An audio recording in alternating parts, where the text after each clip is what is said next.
Hello, my friends, and welcome back to yet another live stream. Here, live from Vietnam. Let me just set up here.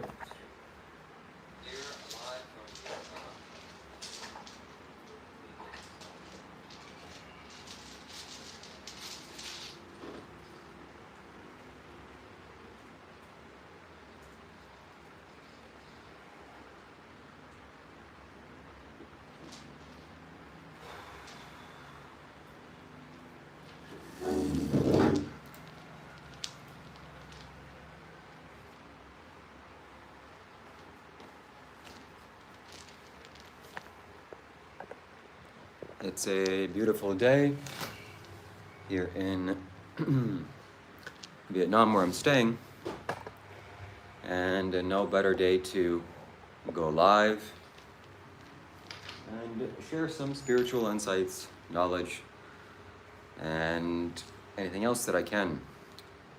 This is about meditation, this is about wisdom, this is about enlightenment and liberation. Today we're going to be reading from this beautiful book. We're going to read through chapter 6. I don't know what's in chapter 6, but I feel that's the best chapter to read from, as well as talk to you about my day and share with you any relevant news and insights that I've had over the past 24 hours.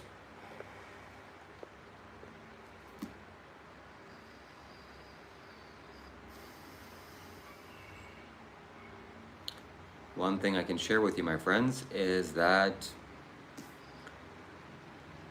food plays such a big role in your life. And in fact, there are times in the month that you actually don't need to eat food. This is according to Sadhguru. And I know this to be true from experience. Yesterday was one of those days, at least for me. I didn't need to eat food, and I did unfortunately eat food because, well, I wanted to, and I was craving something delicious. So I went and ate sushi. But I knew it was the wrong decision to make.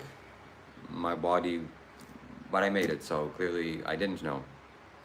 And as I ate the food and was driving back home, I realized that it was a mistake because of how congested my body was, how heavy it was, and my body wasn't needing fuel to digest. So food is like fuel thrown into the fire pit, or like coal thrown into a coal furnace to propel the steam engine to roll forward. And if there's not enough fire to digest the coal, then you're just gonna weigh it down and the whole steam engine is going to go slower.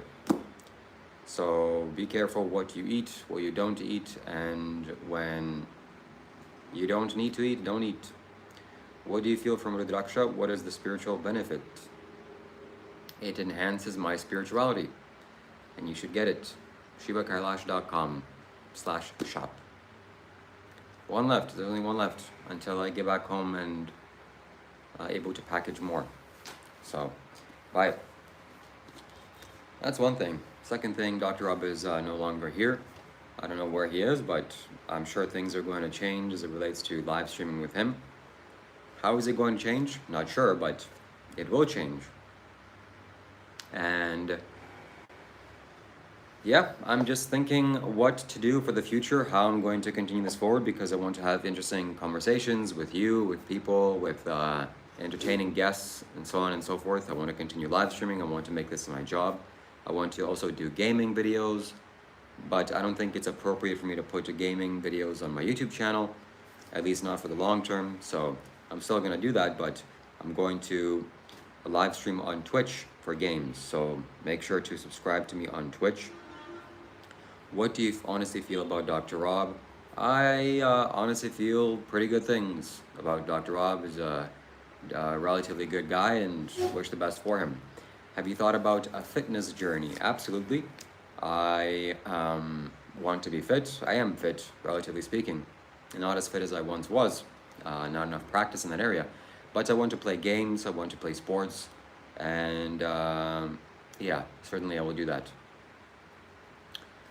So, yes, my friends, let's see what's going on in this book. This book is about death. It's Sadhguru's book. It was signed by Sadhguru.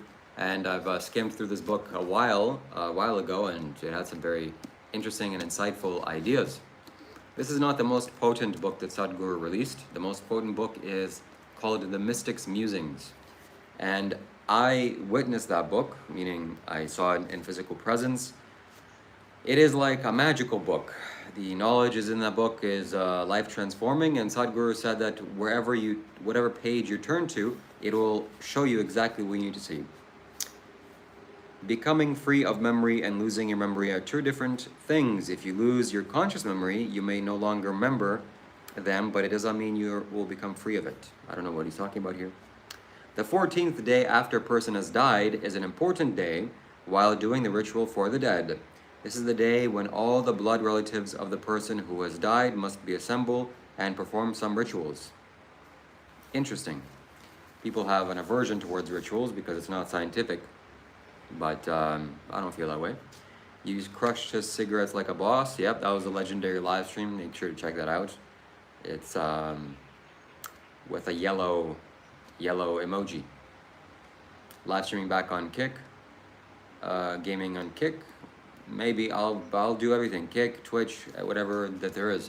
As long as there's discovery. There's no discovery on Twitch, but the most important thing is for me to grow my community, grow my influence, grow my reach, and draw more people to me. So I guess what's relevant is talk about my appearance and how I'm dressed. Here, living in Vietnam, living in a hot climate, is not ideal for having long hair. I would much prefer to have short hair, actually.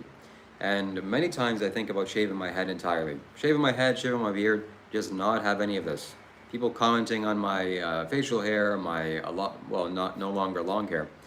But men are very insecure about their beards and facial hair. That's just society's influence on you. And they take it out by commenting on other men that just live naturally, that don't shape their face or don't put a razor to their neck or don't scrape their face or don't do anything weird, like manipulate themselves. So they have to take it out. They get their anger out, but it's okay. And the reason why I want to shave my head or shave all of my hair is because it's so much more convenient. I don't have to go shampoo. I don't have to brush my hair. The hair gets tied up in knots. If you're a woman, you very easily understand all this. It's more maintenance. It's a significant more amount of maintenance than just to have a bald hair or just a shaved head, which I did for a long time, actually. I shaved my head many times because of the convenience. That's that's the biggest reason, is convenience. But convenience is not a good enough reason to do something. Just because it's convenient doesn't automatically mean it's the best choice. Eating animals is very convenient. Hey, you just go to the grocery store, you go any corner you go through on planet Earth, there's some dead animal that you can just buy and eat. That's insane to me, and it's crazy, and people should be punished for their crimes against animals.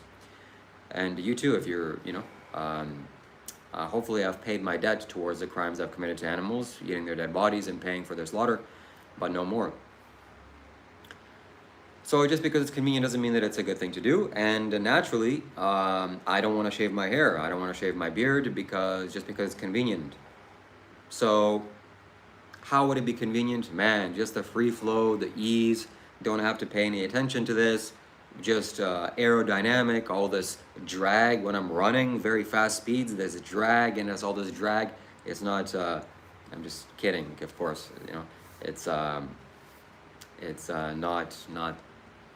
it's minuscule, the drag is minuscule. I'm just trying to explain a joke here, but yeah. So I remember when I had shaved head, it was like amazing. Showering with a shaved head and the feeling of short hair, unbelievable, uncomparable. Slightly longer hair, meaning hair that's a month or 2 months after you get a full buzz cut, is already starting to go down the wrong side of things. A shaved head is the ideal, but I don't do that, and I don't do that for a specific reason. And I've been thinking about this today, like, why don't I just shave my hair? Why don't I just completely cut off my hair? And because it has use. It's a useful purpose for me to have my hair. And I'll talk to you about the useful factors of it. So I think part of the reason why men have short hair is because of for combat reasons. At least that's what I assume. That's also what it feels like to me. So there's no possibility of a man grabbing your hair, and having long hair is more feminine. It's more in tune with your sense of kind of feelings, and you're more receptive to things. And naturally, at least socially, more women have hair than men. So women have long hair and men are supposed to have short hair, and that's just God, how God made us, right? No, it's society's influences and not some natural thing. But there's a reason for that. I'm sure there's a reason for that. I don't know what the reason is, but I'm just guessing here. All the military people have short hair, and the men have short hair. In the United States, they have to shave their beard and hair, which is whatever. Convenience, very convenient. And it's a kind of, now that I'm looking at it, it's a kind of a destruction. It's a kind of destruction, actually. So you have no hair, you have no beard, you have no facial hair at all, you have no hair on your head, at least. That is, you don't care. You just destroy the hair, you destroy the hair follicles, and you're signifying to your own self, to the society also, and to maybe your subconscious mind even, that you don't care about destroying yourself. It's a very minor way of destruction, self-destruction, shaving off the hair follicles. But, it's not such a big deal. There's not much pain associated with it. It's not like you cutting yourself or you doing some sort of serious mutilation, which obviously would hurt. Some cultures do that. Some cultures go and allow ants to bite them, and that's extremely painful, and they mutilate their tongues and their cheeks and their earlobes in all sorts of ways to signify that you're okay with feeling pain, you're okay with self-destruction. So that may be a reason why men choose to shave their head, and why so many men have their heads shaved. But from a spiritual perspective, my friends, that's what I'm talking about here. That's the most important thing that I can share with you, and that's the most important thing in my life is spirituality. So from a spiritual perspective, what does hair do? Is there any significance to hair? Is there a reason why I dress this way and look this way? Or is it just to appear spiritual? Is it my costume? Is it, for pride's sake that I want to look like this or have long hair or something like that? And well, I'll answer you, and I'll tell you I'll share with you all the secrets here in this live stream, in this video. The reason why I don't shave my hair, my beard, my facial hair, the head on my hair is because it works. It is useful to me. It's useful to me in more ways than just the looks, which of course this looks appealing, at least to me. This has a certain look, there's no doubt about it. So we measure people by their appearance first, not by what they say. When you see a person, within a fraction of a second, you already have a base feeling of what that person is, who that person is. Where, of course, we can talk about the social influences of your perception, like you see a person and maybe the color of their skin or their tattoos or their appearance, you get a socially judgmental score on what they look like and who they are. That's on a surface level. That's a superficial way of judging people. But I'm here to say that you actually judge people based on their actions as well. A person's actions, my actions, are written on my face. You can see who I am. You can see what I've done by my face, by my body, by my overall energy. Obviously it takes very skilled sensitivity. It takes a lot of sensitivity to perceive actually and identify the actions I've taken, let's say today or the past week or even longer, or a year or so. But it can be done. Spiritual people are alive on earth. They can see you and see your past actions and also see your future actions based on how you are, who you are right now. So I know this to be true. I know this to be true. I can see it in people, not very deeply, but I'm seeing that the people's actions are written on their face. Whatever they are, whoever they are, whatever actions they've taken is showing right here. I'm showing you who I am. So if a person has killed people, you can see that. If a person is dangerous, you can also see that on their face. If a person is kind, compassionate, genuine, more leaning towards generosity, more leaning towards stealing, you can see that on the person's face. It's all here. And it's all here based on the energy. The person that, whoever accumulated all the energy you've accumulated. So this is going a little bit too far. let me turn it back a little bit, talking about the hair and appearance. So, at least socially, maybe you have an appearance of this person, the way that I'm dressed. I have these necklaces, I wear this blue kind of shirt. It's a very nice shirt, kind of a Hindu or a Muslim shirt, very long. And long hair and mustache and whatever other physical appearances that I have. Maybe you will assume that this person is spiritual. And actually, that's what I'm going for. That's one small advantage because, well, I am spiritual. I want to make my life into spirituality. I'm diving into spirituality wholeheartedly. I see that spirituality, spiritual practice, spiritual process is what leads to a better life. So that's all I care about. I want to live a better life. Maybe you don't like the word label spirituality. Well, living a better life, going deeper, pursuing God, tapping into nature. That's what I care about. That's what I value. So at the very least, I want to have an appearance of a person that goes towards that, a person that does that. If I were to shave my hair, shave my beard, put on a military uniform, and start talking in this way, it wouldn't be so appropriate. It wouldn't jive. It wouldn't be as easily flowing into your mind. And also, probably I wouldn't be able to easily communicate these ideas in the way that I'm doing. Meaning the attire helps you to communicate your ideas across. In fact, the color that I'm wearing, the fact that I'm wearing blue color, it also enhances my communication and my ability to express my ideas to you. So it matters. Some people are joking in my YouTube section, in my comments, saying, oh, you're wearing a uniform and then you're taking off your uniform in different videos. Yes, this is my uniform. So I wear this consciously. I put this on when I make videos or when I present spiritual ideas because it effortlessly flows out when I dress like this. And I know also if I were to shave my head, the ideas that would be coming across would not be as ideal. So the fact that I have hair, it strengthens me. It strengthens my body. It strengthens my mind. It enhances my ability to communicate and to speak to you. And there's a kind of fluency with communication. So let me take a 1 minute break here. Let me drink some water. Let me get my water bottle. If you have questions, send in the form of a super chat and I'll read it out loud and we'll all get to benefit from your idea or your question or your comment.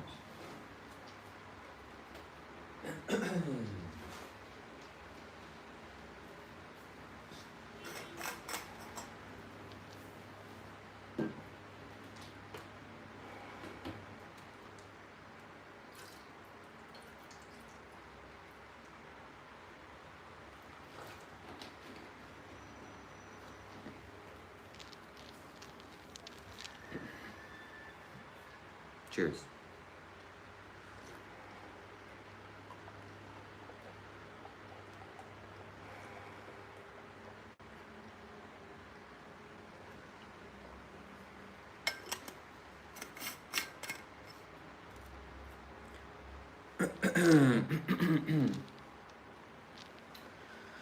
All right, so yes, what other spiritual advantages does the hair have? Talking about the hair and having long hair. Well, the fact that I've tied my hair on top of my head in this way also plays a very significant spiritual role. I've observed this for myself, that when I have something on top of my head, for example, a turban or a cloth or a hat, my energy behaves much differently than if I were just to let my hair flow and just walk around that way. It's a significant difference. Significant meaning, oh, okay, I need to tie my hair, I need to put something on my head, or I need to protect my head energies, my crown energy from seeping out. Excuse me. Exactly. So lots of people are writing very good and useful comments, and I'll get back to that. So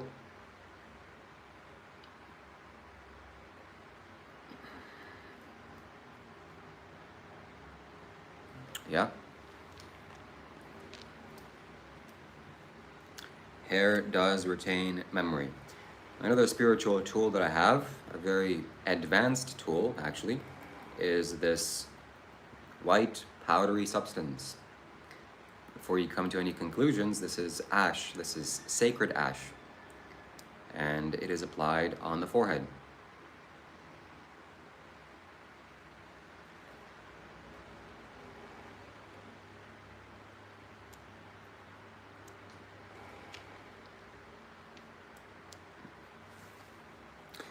Someone asked me if I was collecting donations and it didn't go towards the purpose of the donations, well, my bank account got hacked.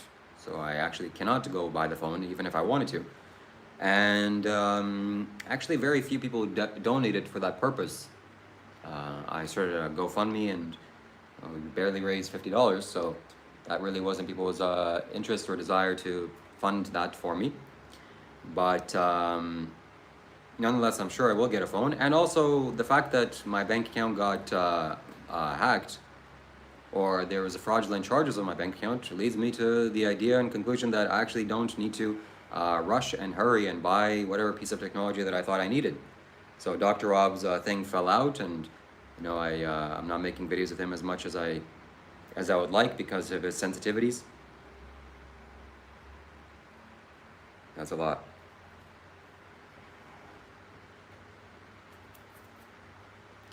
And people are saying lies. I don't lie. I'm not here to intentionally mislead you. That is the wrong course of action. That leads to lots of pain. And lying is not good, generally not good. I have no benefit of lying to you. And if people donate it, it's my decision what to do with the money. Of course, if you know I said it's for a person for a particular purpose, then I'll be sure to fulfill that. But at the same time, it's my choice to do whatever I want with. So I'm not lying. My bank account did get hacked. Not hacked, but I received fraudulent charges on my bank account. And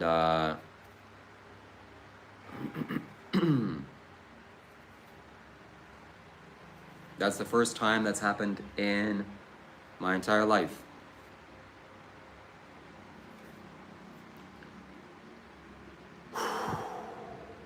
Yeah. So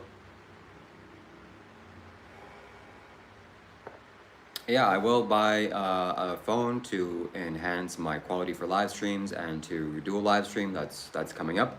But my friends, also you don't want to swim against the current. So you know, sometimes things happen in your life and you have to let go and relax and understand that there's something much greater in happening around you, in you, that is leading to your growth and contribution. So sometimes things don't go your way, you try to force it to go your way, you're just going against the natural flow of life. There's no need for that. Maybe something better is to come. Maybe tomorrow I'll find a phone on the floor. And is that possible or is that impossible? It's possible. So life is leading towards the best outcome, always. Something happened, there was fraudulent charges on my account. I can, you know, if it's needed, I can show you. I can literally show you my, I don't know how I can prove that, but I can't log onto my account anymore because I had to call and they had to freeze my account. I can show you the fraudulent charges. And when I go back to Canada, I can show you the fraud investigation that I'm going to have to end up doing. $200 was taken from my account, and my entire bank account is frozen. So that means I thankfully have another account which I have some money on there, and I have to ration it until I go back to Canada because all my money was in one account. So that's how things go. But luckily I have good friends and good family, so I won't get stranded. No, I don't use faith to beg for donations. So if you're new here, subscribe, stay tuned. You'll learn a lot, and you'll remove the ignorance that is plaguing your mind. Starting with something very simple. If you're a man, don't shave your head, don't shave your beard. Let your hair flow, let your hair flow out. This is a benefit that you're going to get. What other benefit do you get? Well, somebody said here in the comments that your hair retains energy, which is absolutely true. And your hair is receptive to electromagnetic energy from the environment. So warriors, Japanese warriors and actual warriors, not military grunts in the United States like we see here today. In Japan, the samurais would always have long hair. The understanding was, and if someone was sensitive enough to perceive this, the longer your hair is, the more receptive you are to the environment, the more you're perceptive, and the more memory integration you have in your body. So women have long hair, and women are more stable than men. This is at least observable in my eyes. I don't know if this is factual, if you know, you're going to go science this somehow, but I can see this. Men are more destructive and kind of deranged in a lot of ways, and women are more sensible and more balanced. Maybe it has something to do with their hair, and for sure it does, at least some small amount.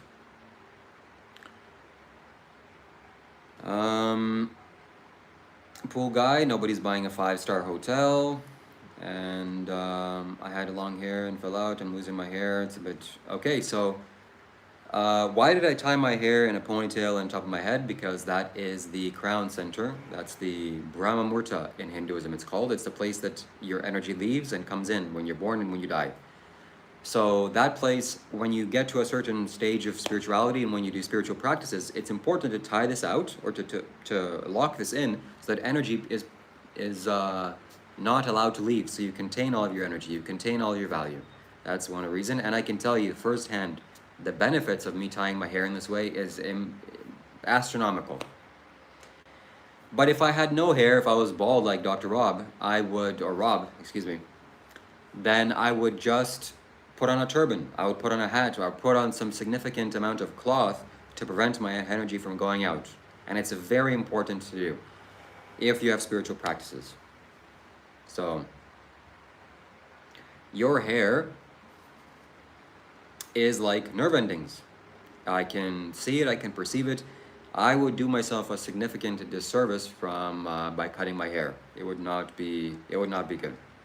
So I give you a challenge, my friends. If you're a man, stop shaving your beard, stop shaving your hair for 6 months. 6 months, 9 months. 9 months, I think, is the appropriate cycle to do this. And in 9 months, you'll see the results. It's not dead cells. Hair is alive. Hair is not dead. If it was dead, you would see it. Okay, it would turn gray or it would fall out. So let me know if you have any questions, my friends. Send it in the form of a super chat. If you want to reciprocate in this energy or this way, feel free to do so. I'll read your question out loud. And yeah, I'll dive into the topic you want me to talk about, and I'll answer your question in depth. But right now, I'll just skim through whatever questions you have. Yes, it's much more peaceful when the guy's not here. My hair is dying because I grew it out. That, you didn't take care of your hair, I'm sure. I don't know what to say about that. Hair is very much alive, correct?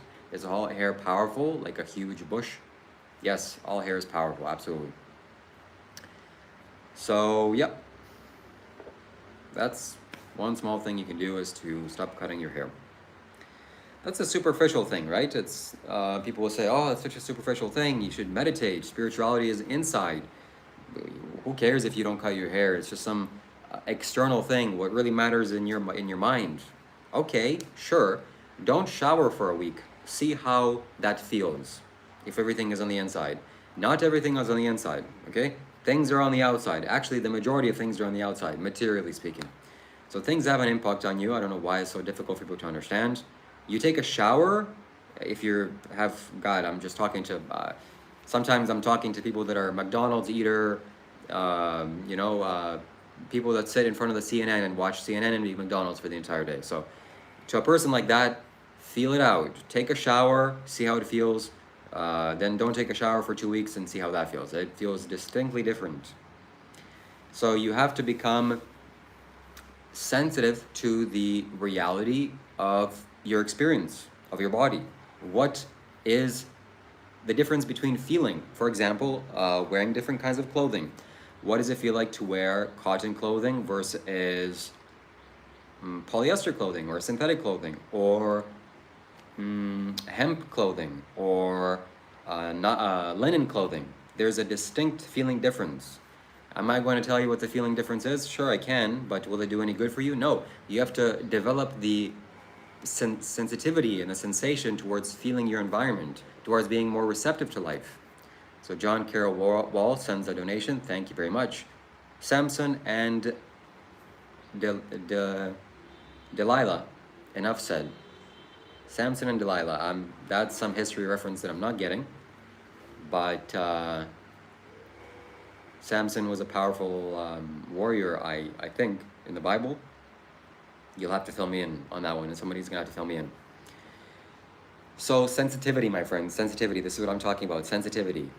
Yeah, I have a gray hair on my beard that's growing, and That's the first gray hair that I have. Sensitivity, feeling.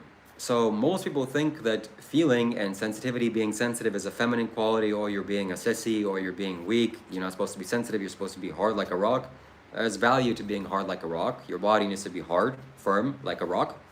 But your mind, it doesn't need to be hard like a rock. If your mind is hard like a rock, stay away from me, okay?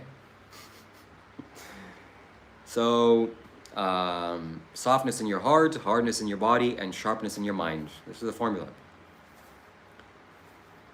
And what else? What else? So, feeling, sensitivity. It's about becoming more feminine as a man. And if you're a woman, becoming more masculine.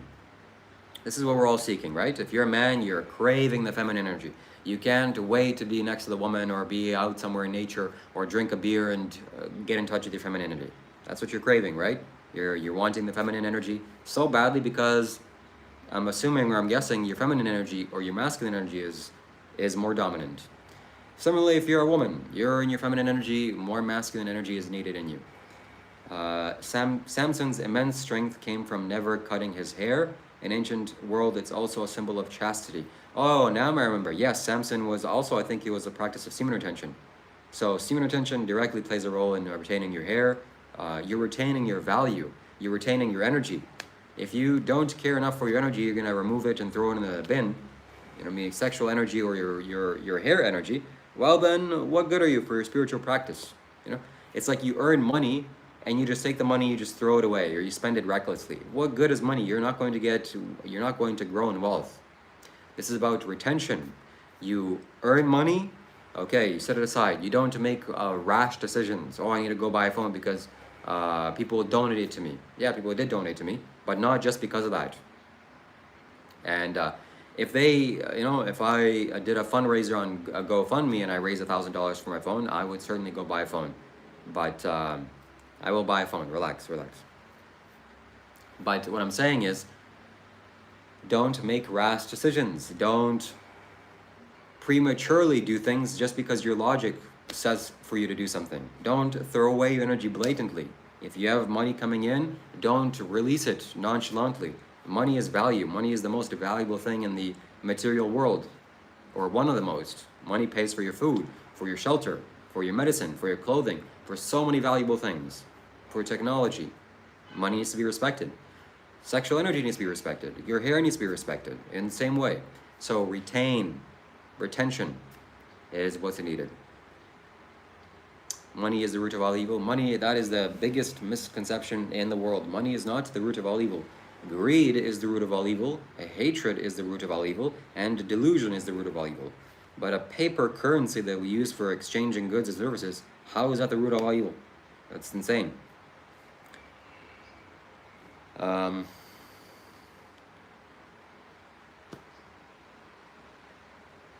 Am I practicing in Canada? What helps with peace? Casey, what helps with peace is semen retention. That's one thing that helps with peace. Not abusing sexuality is what helps with peace. Not abusing this reward center of sexual activity. That helps with peace.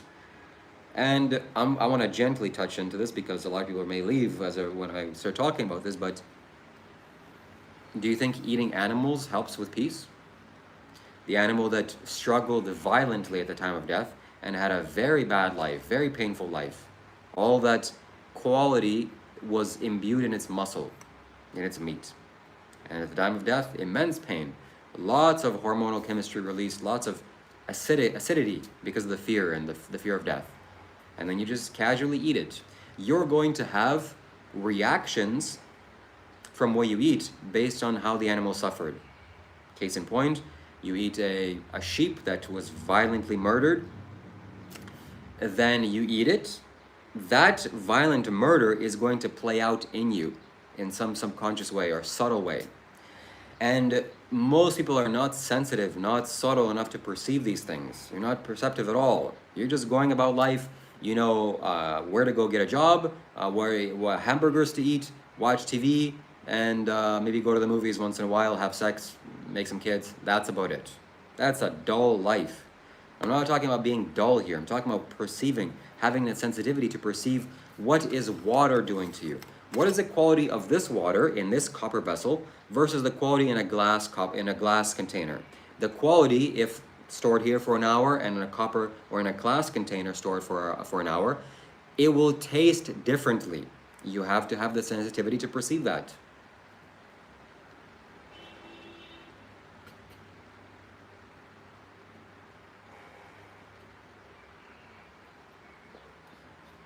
Now I see, I don't want to get too much into this, but now I see what Dr. Rob means, how ignorant a lot of people are.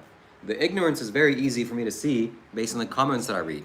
People are just in the rat race, in the most strongest sense of the word.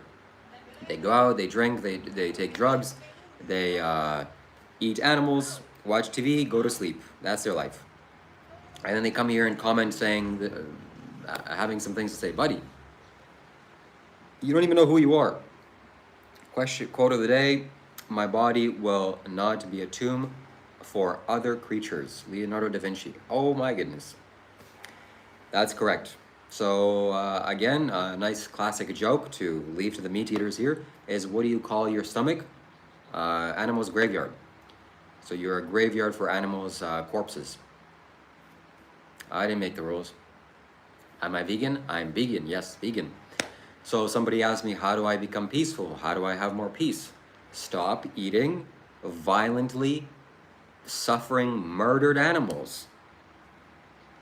If that didn't give you a light bulb moment, you're a lost cause. There's no help for you. Hey, you know what? Maybe those, like, oh my God, it's insane. It's insane.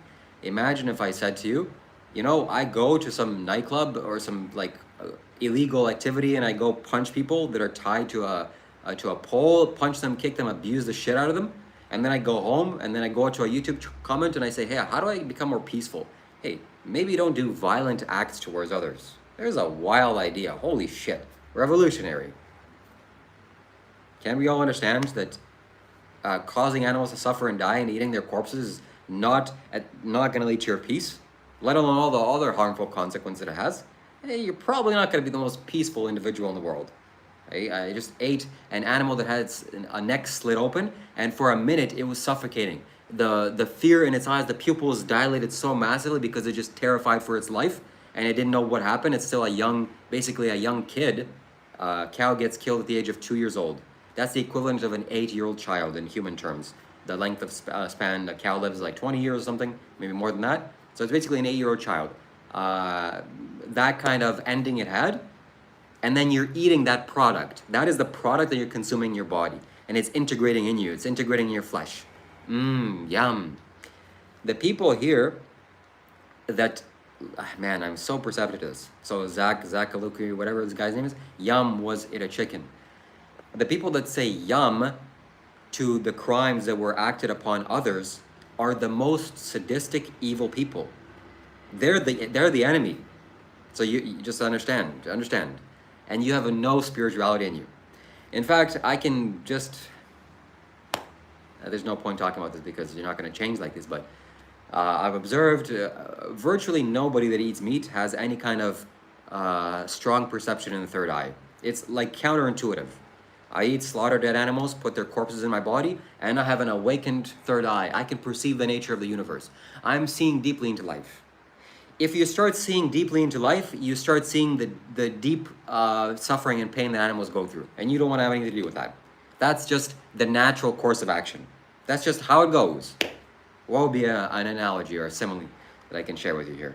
It's like, I don't know, you become a tax man, you become the IRS agent and you go towards people's taxes and you know about taxes. Probably you start learning about your own taxes and you start filing your own taxes in the right ways. That's just natural course of action, right? So it'll be some extreme, somebody saying bacon here, they think that they're harming me. They think that they're giving me some kind of emotional reaction, which I certainly do have an emotional reaction to people doing crimes against others. I want you to understand what bacon is. Bacon is a pig that, let's say a female pig, which is the worst type of pig to be born into, they have a jail cell that is the size for the length of their body, and they cannot turn around. Imagine if I were to torture you like this, to put you in a vertical cage that you can't lay down in, you can't sit down in, all you can do is stand.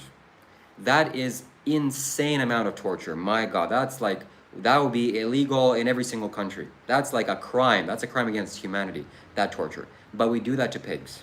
Why? Because the ignorant buffoon morons want to eat bacon. They call it bacon. They don't call it pigs. So removed. Anyways, I'm talking too much into the ignoramuses. Maybe he's just enjoying bacon. You don't have no evidence he's trying to bait you. It's a primal for food. Man, it's such a shame. It's amazing to me how stupid people are. It's amazing. The stupidity, like my friends, look at this. There's wars that are happening on the planet. People are going to wars in multiple countries. There's something like 20 wars happening on Earth or more. Do you think that's not you? You're doing that, you ignorant fool. You are responsible for that. You are responsible for the wars. You are responsible for the bad things that are happening on the planet. You are doing that. You're not questioning your actions. Bacon. The suffering of others. That's what you're saying. The suffering of others. Do you abuse children with that mouth? Why stop at animals? Why don't you just abuse every creature on the planet? Human beings too. Let's just start abusing them. Wrong. So I hope that enough emotional energy is shoved into you that at the very least, tonight you'll look in the mirror and you'll think of me. You'll look in the mirror, you'll see yourself, and you see the bad actions you've performed in your life. Because, my friend, the pain of death is coming. Death is coming for us all. I don't wish you death, of course. I hope you live a long life. Everybody here, I hope you live at least 80 years. But at those 80 years, when the time of death comes, do you think you're going to be thinking, all that bacon I enjoyed? If you're thinking like that, oh buddy, wherever you're going next, probably not going to be the best. If you're still so ignorant that you think animals are a product, buddy, you're a goner. You're lost. You're probably, if you have any kind of spiritual progress, and I hope you do, I'm like, wow, that you're probably going to be thinking, oh, the people that I've harmed, the beings that I've harmed, oh man, didn't really want to do that. Ouch, that hurt. I'm really sorry about that. And the people that I've benefited, oh wow, all the life that I've increased, all the people that I've benefited, all the life that I've benefited. That's essentially what you're going to think about. So, take that into consideration. And also, it's amazing how many stupid people there are. Like, it's amazing. It's amazing. And it's so easy to see with the YouTube comments. It's incredible. So when Dr. Rob was complaining and screaming at people, now I understand.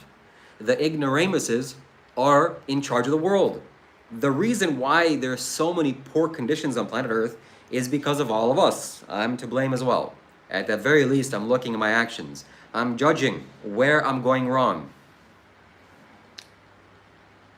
Can't say the same for you. So we got off track here. I have to talk about veganism. I have to talk about animals and animal abuse because people are abusing animals and animal abuse is a crime. Anyway, so I have to talk about this, and we got a little bit off track talking about veganism, coming back to spirituality, coming back to the appearance, and the appearance is the first thing that people look at.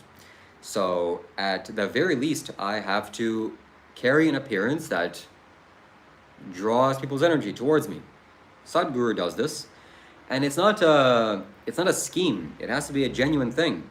So there's a distinct feeling difference in how I communicate with these kinds of clothing. That's the reason why I wear loose-fitting clothing, spiritual clothing, because it helps my communication. There's also a reason why men wear blue and professionals wear blue. Blue enhances your communication. It enhances your throat chakra. So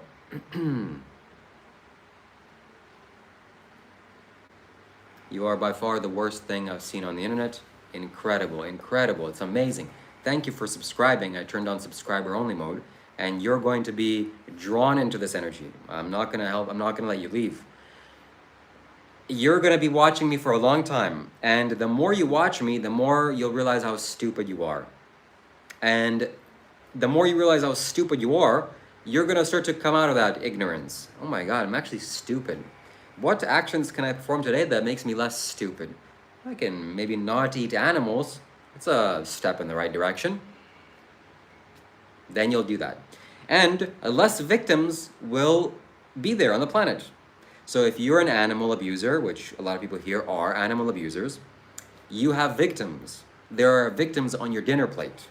You're eating the result of your victims. So let's say a crime was committed to a person and it was recorded, then you purchase that recording. You are benefiting from victims. There's victims involved. You're actually contributing to that crime. You're funding the people that perpetrated those actions. And probably you're creating more demand for that action to take place to happen in the future. In the exact same way, in the exact same way meat is done. So there's victims involved. You're contributing to the people that committed crimes, and you're responsible. You're at fault. And it's only because, fundamentally underneath all human wrongdoing is ignorance. You just can't see what you're doing. When Jesus said, "Forgive them, Father, they don't know what they're doing," he wasn't talking out of his ass. He was saying the deepest truth that there is.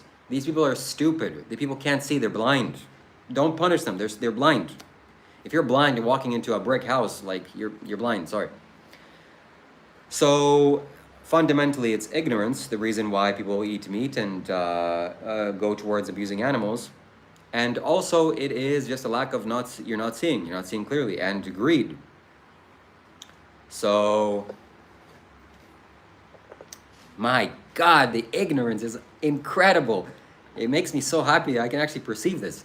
So religion, people are making religious comments, and it just all plays in so perfectly. And I'm going to analyze, I'm going to explain it all here, okay? So what was I saying? I was talking about meat and animals, and yeah, exactly. So there's victims involved, and you're participating in the victim. It's not a victimless crime, it's a victim-filled crime. You're paying for the slaughterhouse worker to continue to perpetuate its crimes. And hey, if you're commenting here and you're telling me that I'm wrong and this is bad and I'm Jesus and this is Jesus, don't you think that animal abuse is bad? Let's maybe we should make a poll here, okay? Can I make a poll here? Hey, is animal abuse bad? Is animal abuse wrong? Maybe we can create a poll here. I think we can. Maybe we can't. So I think most people would understand. So tactical shot, there's a perfect name for a person that has wrong views on life. Tactical shot. A person that engages in tactically shooting. And I'm just very curious about what he's shooting. So people like that have very low morality. Is abusing animals wrong? If a person says no, then all right, let's just go kick dogs on the street. Hey, there's no such thing as animal abuse. Let's just go kick a dog, kick a cat, throw a cat off the bridge, shoot some birds. There's a bird walking around, I just crush it, and who cares? It's a product. It's an object. An animal is an object. Right? Right? Wrong. No. Animals are not object for the ignoramuses. Animals are sentient beings that have feelings, that have sensations, that have their own desires, that have their own consciousness. Wow, can you believe that? They have their own feelings. They care for loved ones. And somebody says Jesus ate fish. Maybe it's possible he ate fish. But did he kill fish? Imagine Jesus cutting the head off of a fish. Hey Jesus, what are you doing? Oh, today I'm going to preach about loving thy neighbor and having loving kindness towards others and coming in connection to the unity of God and love and peace and joy for everybody. Forgive them, Father. They don't know what they're doing. Oh, by the way, give me that fish. Oh, it's flailing for its life because it's suffocating to death. Let's just cut its head off. It's like, what else are we going to do? Eat apples? Eat grains? Legumes? Vegetables? Disgusting. Look, I wouldn't be Jesus if I wouldn't be killing animals here. Of course Jesus would be killing animals. How would Jesus kill an animal, huh? How would Jesus kill an animal, you ignoramus buffoon? I'm sorry to call you that, such girls' names, and you're not that, okay? I'm just a little bit off the rails here, but he wouldn't kill animals. Jesus wouldn't kill animals, so you've been lied to. You've been lied to. Okay, next. We got a super chat here. I didn't read it. And I will respond to all super chats. I'll read out all super chats. People are commenting all sorts of things here. If you want to make a comment to me, you got to send a super chat. That's the only way it's going to be read. So Dion gave $2 Australian. Thank you very much for the blue super chat. And he says, I'll eat meat while you scam money with fake monk. Wow, incredible delusion. That's just the only thing that I can say. The power of people's delusions and ignorance is like the magnitude is anything that has a certain magnitude is in awe. Like I'm in awe. Whoa, that's a lot of delusion. That's a lot of bad wiring in your mind. To be able to unwork that, it'll take some serious work. Whoa, that's a big problem. Like if I were to see a big catastrophe, like a big train wreck, whoa, that's a catastrophe. Or like an explosion, very large explosion, you know, the consequences of explosion we all understand. Wow, at the very least you can appreciate the magnitude of it. The magnitude of people's ignorance. Like Dion McNeil. Incredible, Dion. Incredible. So keep the super chats coming. I'll read all your super chats or whatever comments you have. I'll read them out loud. All right, let's continue. So we can all agree that abusing animals is wrong, and we shouldn't abuse animals. If I'm walking down the street, I shouldn't kick a dog. Can we at least agree on that? Can we agree on that? I think we could all agree on that. If we can't agree, if you're not agreeing with that, you're probably rage baiting me, or you're seriously psychopathic and you need to be institutionalized. You need to be going to a hospital. But therefore, we should outlaw animal abuse. And my friends, newsflash, animal abuse is outlawed. In the United States and most civilized countries, animal abuse is outlawed. It's against the law to abuse animals. If it's not against, like, you know, I'm sure you have pets. Would it be okay for me to go and kick your pet? Oh, how dare you kick Johnny? How dare you kick Billy? Oh, my precious Poochie, my precious Frank. I named my dog Frank. Oh, he has his own personality. He has his own quirks. He's a little bit shy and he's intimidated with other dogs. And oh, he likes to have these treats. But cows, slaughter them. They have their own personality? No, they're a product. They're a product. They're meat, guys. They're meat. Why stop at cows? Why not slaughter dogs? Oh my God, I'm a genius. Gee, I'm a genius. I'm so smart. My God, I'm so smart. Sometimes it impresses me how smart I am. Why don't we start collecting all the stray dogs and slaughtering them and using them for hamburgers? I just solved the homeless crisis. My God. Why don't we just start slaughtering dogs? Come on, guys, let's read the comments. Why don't we just start slaughtering dogs? Can we all jump on this bandwagon? Let's hear your arguments. Let's hear your counter arguments. The meat doesn't taste right. Oh, this person definitely tasted dog meat. He knows what the right meat tastes like. Cows, pigs, and chickens, oh, they taste right. No, I didn't get socially conditioned into eating that and the taste is acquired. No, definitely not. But dog, oh, disgusting. The meat must taste so bad. Oh, disgusting. Get it away from me. Yeah, it tastes bad, okay? So I have no problem with eating any animal. There you go. Logan has no problem with eating any animal. And a human animal is also an animal. Do you have no problem with eating human beings? Hey, some grandmother died, like a corpse. This is philosophy. I'm talking about philosophy. I'm not advocating for anything, just for anybody's sake. A person died, why don't we just eat them? Is that okay to eat a human being? Why don't you answer that question for me? Let's see. Logan? No, because I'm a human. What does that have to do with anything? Why is that a justification? You just said animals. So, okay, so a dog is game, dolphins are available. We should start rounding up elephants. Elephants are huge animal or meat source. Why don't we start, oh my God, I'm so smart again.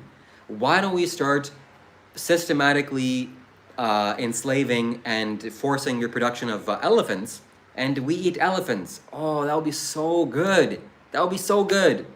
Oh my goodness, I'm solving so many world problems right now.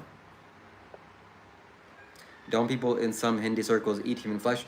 Yeah, I mean, just because it's a Hindi or it's claimed Hindi doesn't mean it's good. The Hindu people also kill animals, they drown them because they think that it's giving them energy or something like that. It's insane. Whales, great example, OG. Whales, we need to start farming whales and eating whales. Anyways, I'm getting a little bit off topic. If you have super chats, if you have comments, send it in a super chat, I'll read it. And I'll read it out loud. and I'll make sure everybody hears.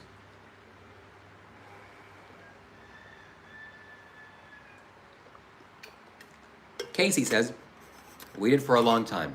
Yeah, we did do it for a long time. You know what else we did for a long time? Many bad and evil things, and unethical and immoral things. So therefore, if humans have been doing something for a long time, it automatically means we should do it in the future.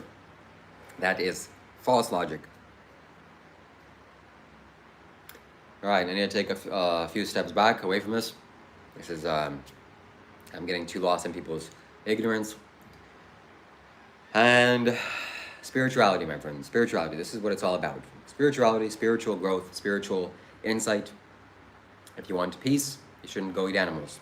If you want peace, if you want stability, don't cut your hair, don't cut your beard. That will help you. And I need to turn the fan towards myself. Jeez, it's very hot.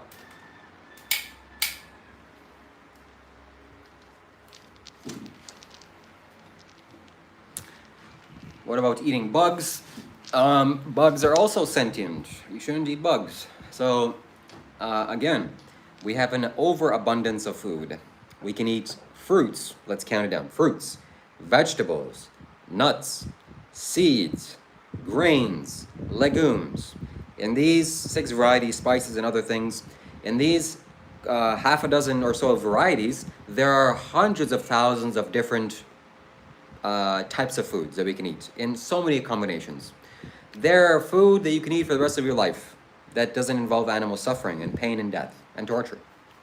So if you are a human being and if you have humanity in you and love in your heart, then you know what the right decision is to do. So what else? What about eggs? Eggs is a unethical food source for the most part. Milk and eggs, can we agree that's better than flesh? Absolutely, it's far better than flesh. But unfortunately, if you buy it in the grocery store, you might as well buy meat at the same time. Because milk, let's say for example, milk, cheese, all the milk products of a cow, it's a cycle of torture that involves around. And maybe it's even worse in the animal industry. Because at least in the flesh industry, the animal just gets killed. It grows in its size and it gets killed. But a cow has to suffer for its entire life, so it's way worse for the animal. Let's examine the process of getting milk. Hey, you want milk in your coffee? You want cheese on your pizza? I understand, it's very important. First, you get a female cow. You shove before we even get into that, we get a male bull cow. We shove our hand or a little device inside of its anus to stimulate the prostate, for it to get it to ejaculate, to get the semen. Then you take the semen, you shove your hand into the cow's uterus or whatever, vagina, and you release the semen so it gets pregnant. You have to tie the cow up for this process to happen, of course, because naturally the cow doesn't want to do this. And we have names for tying people down and doing sexual things to them. But when it comes to animals, we call it artificial insemination. Oh, what a lovely marketing word. Artificial insemination. We love it. We love to see it. Then, that's just where it begins. The cow gets pregnant and it gives birth. That's where the cycle of pain truly begins. The cow, the baby that gets born, it gets taken away from its mother. Why? Because how dare the baby drink the product, the milk? No, we can't allow that to happen. When the baby gets ripped away from its mother, the cow screams. You should hear the screams for 2 weeks or more. It screams louder than anything you can imagine because it's a mother, it gave birth to a child. Any mammal on planet Earth has loving feelings towards their baby. But now, because she's seen as a product and she's giving a valuable product, which is milk, we can't allow that to happen. Our profits are going to go away. The baby gets taken away. The mom screams. We're going to leave the mom for a second because who cares about her? Where does the baby go? Does the baby go live to a happy life? Yes, she does, somewhat, if it's a female cow. The female cow, as a baby, gets pushed towards the same cycle of suffering as the mother, her mother is going to be. If it's a male cow, veal. What does veal mean? Instant slaughter or slaughter in like 6 months. Basically an infant child gets slaughtered and put on your dinner plate. Babies. The taste is exquisite. It's a refined taste. Sick. You're sick. All right, anyways, you've been brought up to do this, okay? This is not inherent in you. This is years of wrong thinking. Let's rewind it back. So that's for the babies. Unfortunately, the babies are going to have to go through the same suffering. Let's look at the mother. We're going to go back to the mother. The mother is put inside of a little jail cell. It eats grass or it eats corn, whatever she eats. Like if she eats grass, my God. If she eats the natural food that she's designed to eat or she would find in the wild, wow, she's really lucky. But most of the time she'll eat some stale corn or some other bullshit, some genetically modified crap. She gets machines put into her udders, and she gets milked like a machine, milked until she can't get milked anymore. Who cares if it damages her udders? Who cares if she develops infections? If she had some kind of tumor growing on her face? It doesn't matter, because the product is, I will read the super chat in a second. The product is milk. If she has some disease, it doesn't matter. Let her suffer. It's an object, right? Animals are an object. We need cheese, for God's sakes. We need some milk in the coffee. Very important. It's very important for us. Then, when the mother physically cannot excrete any more milk, she gets artificially inseminated again. We know what the R word is. I don't want to say the R word. But then again, the same thing happens. And again, the child gets taken away. Again, the mother suffers. And again, she gets milked for I don't know how long it takes for it to not be able to produce milk anymore. 9 months or however long it takes, because the milk is for the baby, not for you, you ignoramus. The milk is for the baby cow, not for a human being. Insane. People are insane. Anyways, sorry, I don't mean to call you insane. But then again it happens. Again she gets milked and she can't get milk anymore, disease, whatever she suffers, who cares, it's an object. And then the cycle repeats as many times as they can literally milk the cow until she cannot give birth anymore.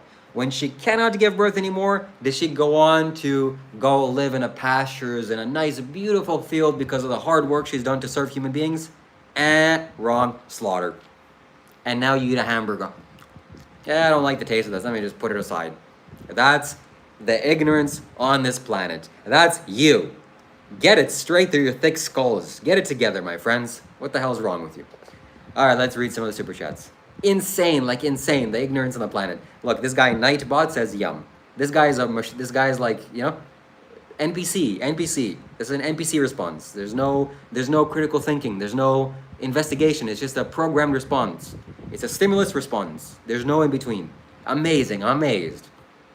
All right, let me rewind here and let's read a super chat. So thank you very much, Lampshade, for the $14.44 donation. I like the number 444. I know for a fact Jesus ate sardines. Trust me. It's a painful donation to you. I hope Dr. Rob consumes you like the leopard, seal king penguin. In the north, meat is food. This is when I say the ignorance on the planet. It's amazing. It is bewildering. So Sadhguru said that the ignorance on the planet cannot be underestimated. It's large. It's large beyond, it's way larger than you. If you try to go against human ignorance, you'll get crushed like an ant. Very quickly. So I can just observe it in awe. Let's look at the ignorance of this buffoon, this foolish person. This fool, okay? A Lampshade 999. I know for a fact Jesus ate sardines. Anybody that has critical thinking skills would just understand immediately what that means. But for the slow people on the YouTube live streams, I'm gonna have to break it down for you, okay? He knows for a fact that a person that lived 2,000 years ago, he knows what he ate. He knows for a fact. Do I have to go any farther than that? I guess I have to, because I can already feel the sensations in my brain. It's not clicking in you. How do you know he ate sardines? How do you know he didn't eat shit? Maybe Jesus ate shit. Do you know that for a fact he didn't eat shit? How do you know for a fact Jesus did not eat shit? Do you know for a fact? Did you go travel in time? Do you have a time machine? Lampshade has a time machine. That's the only reason I can conclude that he knows for a fact. Either that or Jesus came to him and said, hey buddy, Lampshade, yeah, I can share with you some spiritual knowledge of loving thy neighbor and being compassionate to others and treating everyone as yourself, and the golden rule, do unto others as you do unto yourself. Forget about that. Hey, I ate sardines. Yeah. So the next logical question, maybe you missed that. How did Jesus kill sardines? How did Jesus kill animals? If he ate animals, how did he kill them? I'm just wondering. Did he take a fish, flailing for its life, afraid for its life, and you stick a knife through its head? Is that how he killed him? How did he kill them? I'm just curious. Did he kill them in a Jesus way, like he just removed the life from itself, from its body? That seems like also kind of a wrong thing to do. Why are you removing life from life? I thought you were Jesus. I thought you were the Son of God. I thought you were here to make everybody's life better, including the fish. Oh, no, you're not? Oh my God. Oh my God. The next sentence, okay, for the ignoramuses out there. And Lampshade, you know who you are, okay? For the ignoramuses, I want you to answer this question. If Jesus supports slaughterhouses, he must, right? Because we need to eat meat, and he ate meat. Jesus is for the slaughterhouses. What is Satan for then? Is Satan for veganism? Yeah, that makes sense.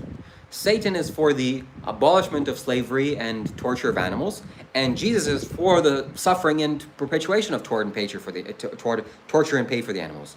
Jesus wants slaughterhouses to exist. Man, it makes such logical sense. Amazing, amazing. Randy Marsh says, another $2 Australian. Thank you for the blue super chat. Last night I made burgers and a Greek salad and a drooling emoji. I'm amazed that you can make food with your critical thinking skills. That's impressive. Good job. What am I supposed to do with that? You ate dead bodies. You ate corpses. So there you go, whatever that guy's name was. I hope he's still here. Randy Marsh, 999. Because sardines were local in popularity at the time, and Jesus was a hungry guy. Yeah, Jesus was a hungry guy, and you know, if it's like a convenient thing and it was popular at the time, you just eat it, you know? Forget that there was an abundance of fruit and dates and vegetables and grains and legumes and other foods that don't involve pain and suffering and death and torture. No, Jesus ate it because it was convenient, and he was hungry, you know? He was hungry. And it's Jesus, you know? I mean, come on. It's Jesus, the Son of God. Insane. Vanilla Gorilla says, Shiva, you've never worked with your hands, and it shows. I've worked with my hands, buddy. And you clearly haven't worked with your brain. You don't use logic too often, and it shows. So Jesus is a bad guy? No, I'm saying the assumptions that people have made towards Jesus, assuming that he was this animal guy, he ate animals. Look, I'm even willing to concede that maybe Jesus ate animals. For example, maybe there were sardines in his whatever place he was living, and maybe he did buy it because maybe there wasn't an abundance of food, and he needed to eat food, and maybe he ate animals. But if Jesus sat right next to me, imagine, oh, hey Jesus, very easy energy to summon, by the way. What's up? What's going on? Tell me, what should I eat? Should I just go and kill animals and eat their dead bodies? What do you think? I can't answer that for you. Plants weep, cows do not. You're asleep. Good one. What's your favorite food, Shiva? My favorite food is vegan pizza. Explain to us why he would ordain a Peter as a fisherman into his inner circle. Why would the Buddha ordain a mass murderer into his community? Because of wisdom. Wisdom. He's a wise man. He doesn't discriminate based on people's wrong actions. People committed crimes. What are you, some sort of a leopard? Get out of here. You kill fish? Oh, you're disgusting. You have no place for me in the kingdom of heaven. No. So just because you commit wrong actions towards others, you hurt others, or you do violent actions towards others, you're not doing it because you're evil. Nobody's evil. We're doing it because we're ignorant. We're stupid. We can't see what we're doing. So nobody's doing crimes. Nobody's committing violent actions because they're wise or they're compassionate or they have love in their hearts. They're doing it because of the opposite. And we all need love. Jesus didn't call out Peter fish murder as a sin. Well, we don't know that, first and foremost. I'm calling it out as a sin. And look, I'm assuming here, okay, Jesus had bigger fish to fry. Literally, okay? So the most important thing is to take people away from unconsciousness towards consciousness. So getting stuck in towards eating animals, you can talk about that, and I will talk about that extensively. But it's a much faster route for you to become conscious, because when you become conscious, naturally these things fall off. Naturally, you don't abuse animals, or you don't cause suffering and pain to others, and you don't do these things. So when you become conscious, and when you help somebody to awaken themselves, then evil actions fall apart. You don't have to go and tell somebody, hey, it's wrong to do this. So unfortunately, people can't tell that it's wrong to hurt others. That's why we're in the state of the planet Earth that we are right now. So if you have questions, leave them in the form of a super chat. I'll read them out loud, and we'll answer them.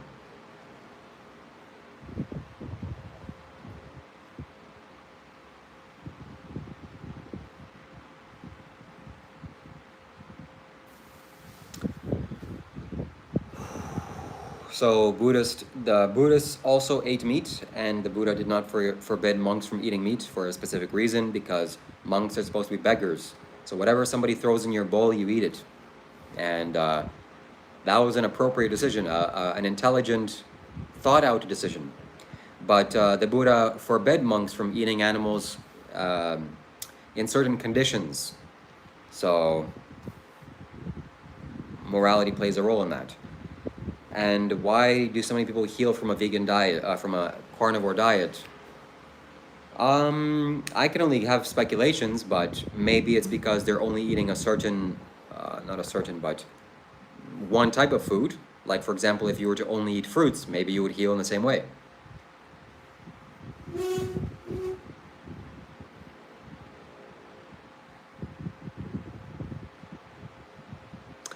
So here's a comment. If you were enlightened, you would answer questions without the form of payment for the betterment of the people. I am answering questions without payment.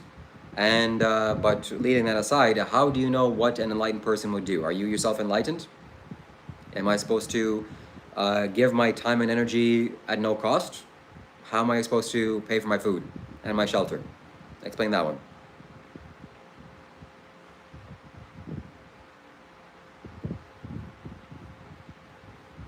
Roman slaves were only fed vegetables.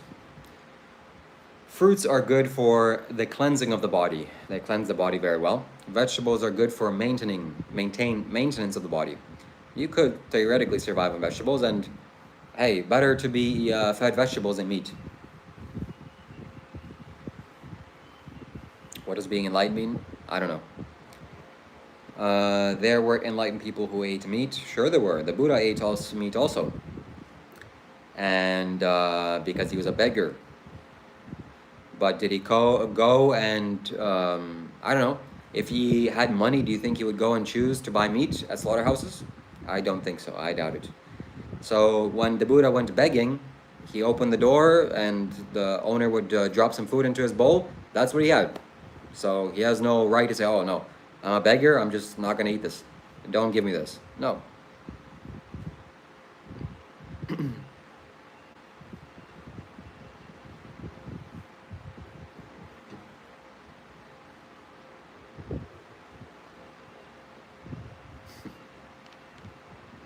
Yeah, good one.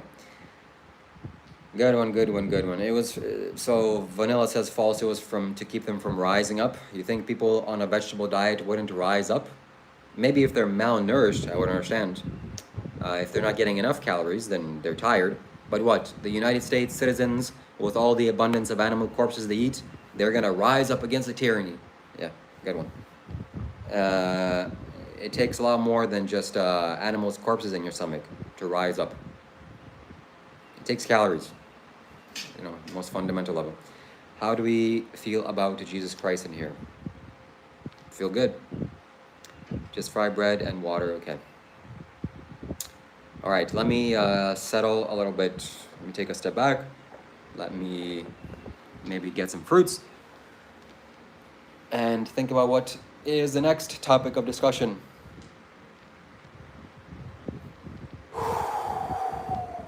And again, if you have super chats or if you want to have me talk about on topic, that is always welcome. That's a service I provide.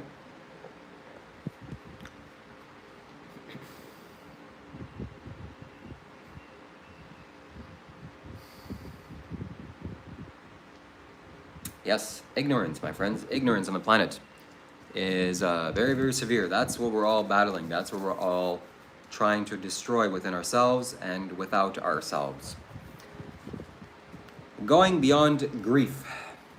We don't wish for it, but if it so happens that our children or siblings or someone whom we deeply love dies before us, how do we go beyond grief? That's a good question. When we talk about going beyond something, it's not about forgetting about it. You cannot forget your child. You cannot tell yourself, it's all right, it's all natural. You cannot. It is true that something, all right, this is very good because this points to something very deep that Sadhguru is talking about here. I'm reading from his book.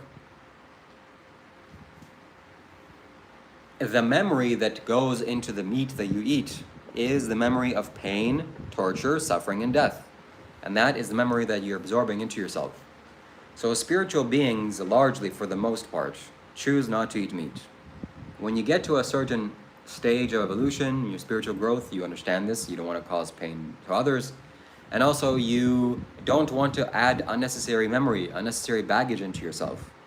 So naturally you wouldn't eat meat, because the memory takes a heavy toll on you. So when Sadhguru is talking about the grief and going beyond grief, let's say a child dies, the memory of the child is so strong in you, that is what needs to be cleansed. The grieving energy needs to be cleansed. J. Paul 3808, I grieved over my cow dying, then we ate it later. He's trying to make a joke, he's trying to make light of the situation, and he's trying to, what is he trying to do? Assume that he's stronger than me because he has no emotional connection to the animals that he eats. And also, I want you to fundamentally understand this is a psychopathic statement, because imagine I said that imagine if I said something similar to a human being. Oh, I grieved of someone dying and then we did something horrible to it. Just to create some painful feelings in you. That's a sick person saying that. You're probably not sick enough to not function in society. I'm sure you're functioning well. But your heart is not functioning well. You're totally blocked off from compassion. The natural compassion that you have towards life. Let's continue on.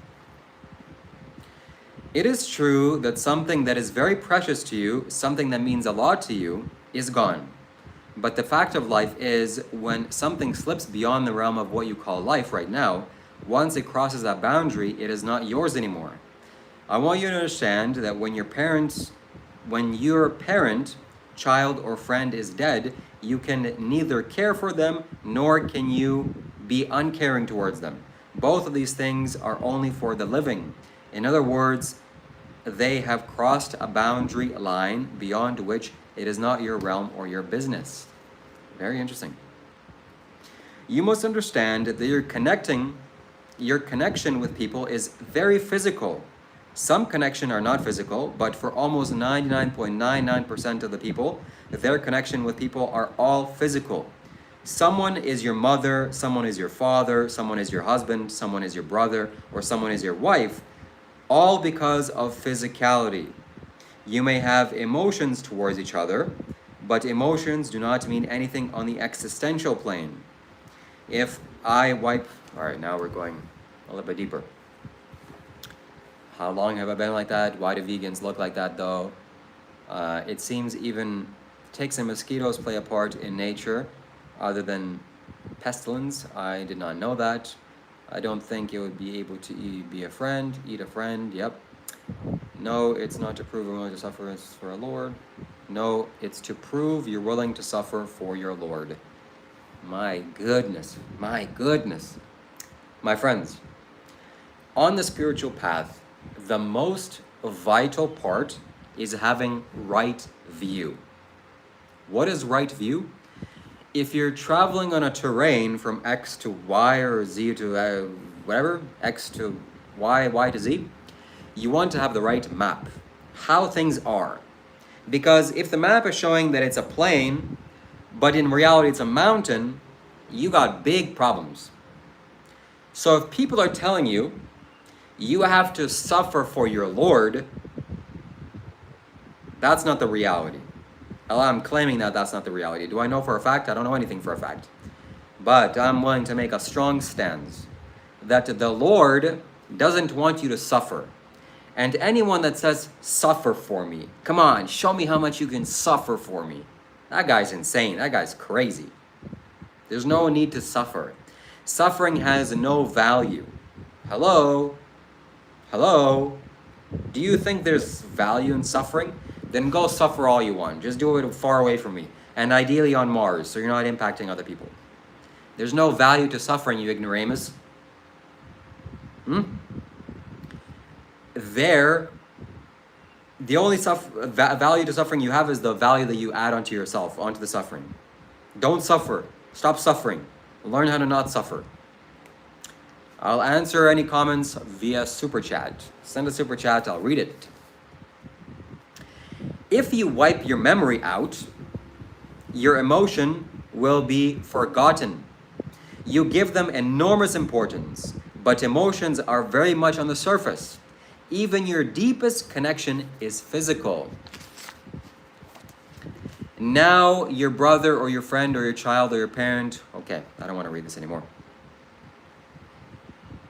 Right now, let's say your son, daughter, or grandson, or someone else was very dear to you, passed away. Instead of sitting and making a wreck of yourself, why don't you look around you? There are so many other sons and daughters and grandsons who have no one to care for them. There is enough opportunity for you to express this love and care in a million different ways. There is so much life around you which needs this care, and you have a need to find expression of this love and care in you. So please do that. If you don't do that, your grief will be forever. It will remain bottled and torture you for all your life.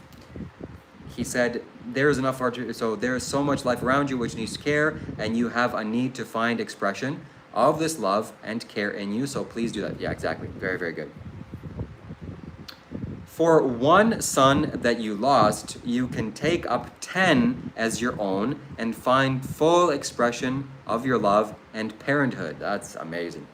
You will find that it will become a fundamental foundation to make your life much more beautiful than it would be with just one son. You can make it like that. You have to take that step. Otherwise, you will simply go on with something that you cannot change. That is freaking words of wisdom. I want you to remember that what is happening with us, it doesn't matter for whatever reason it's happening. It's being created by us. If we are willing, we can change that too. As long as you are alive, it is important that you see how to contribute to the living, because other than doing a few rituals with the stipulated time, there is nothing that you can do about the dead. Moreover, if you believe that a person you are grieving for has enriched your life, show that enrichment in your own life and how you live. If you are going to cry for the rest of your life, then it means this person is now the biggest problem in your life, doesn't it? Someone entered your life and left. If they don't enrich your life, you must live joy. If they have enriched your life, you must live joyfully. Acknowledge them for whatever they have done for you. Don't make it look like they poisoned your life and left. Oh my God. I want you to understand, however big one is in the world, tomorrow morning, if I fall dead or you fall dead, the world will go on just fine. Maybe better without us. It is good that people die. Should we bring back the dead? Not right now. Your emotions are such that you will naturally say, please bring back my mother who has died. But why only your brother? Shall I bring back your grandfather and his father and his father and everyone? Can you imagine what it would happen to the world if those people would wake up and started walking? It is a good that they die, isn't it? It's not right to think that someone should not die. People should die. We want them to complete their whole course and die. We don't want them to have an untimely death. That is the only concern. But that understanding is not there today as people are terribly attached to their physical bodies. This is why, even if they have 90 or 100 to live to be 90 or 100, they still don't want to die. All right, we got a super chat. A lampshade 999 says with a $5 super chat, a green super chat. Thank you very much. We'd love to see that. I highly appreciate your contribution, and he wants me to read it out, so I will. Eat sardines, ... Trust Dr. Rob, ... YouTube censorship is real.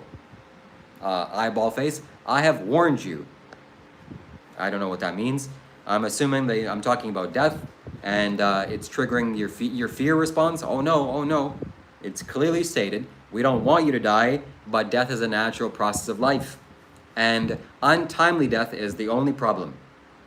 But the ideal case scenario is you live out the rest of your life, your whole complete life, and then you consciously leave, understanding what's happening, not out of fear, oh God, what's happening. Hello, we all died. Can we all respect that and understand that? Hello. So I don't know what you're scaring me about YouTube censorship for, with your cryptic messages. You must understand that whatever situation happens to you in your life, you can come out of it with great strength, or you can be broken by it. This is a choice that you have. This is a choice that every being has.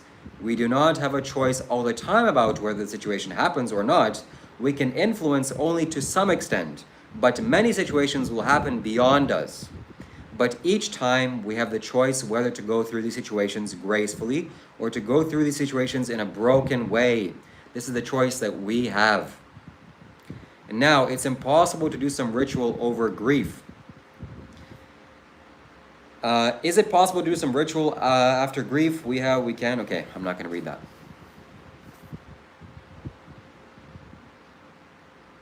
Chermayo, the red book.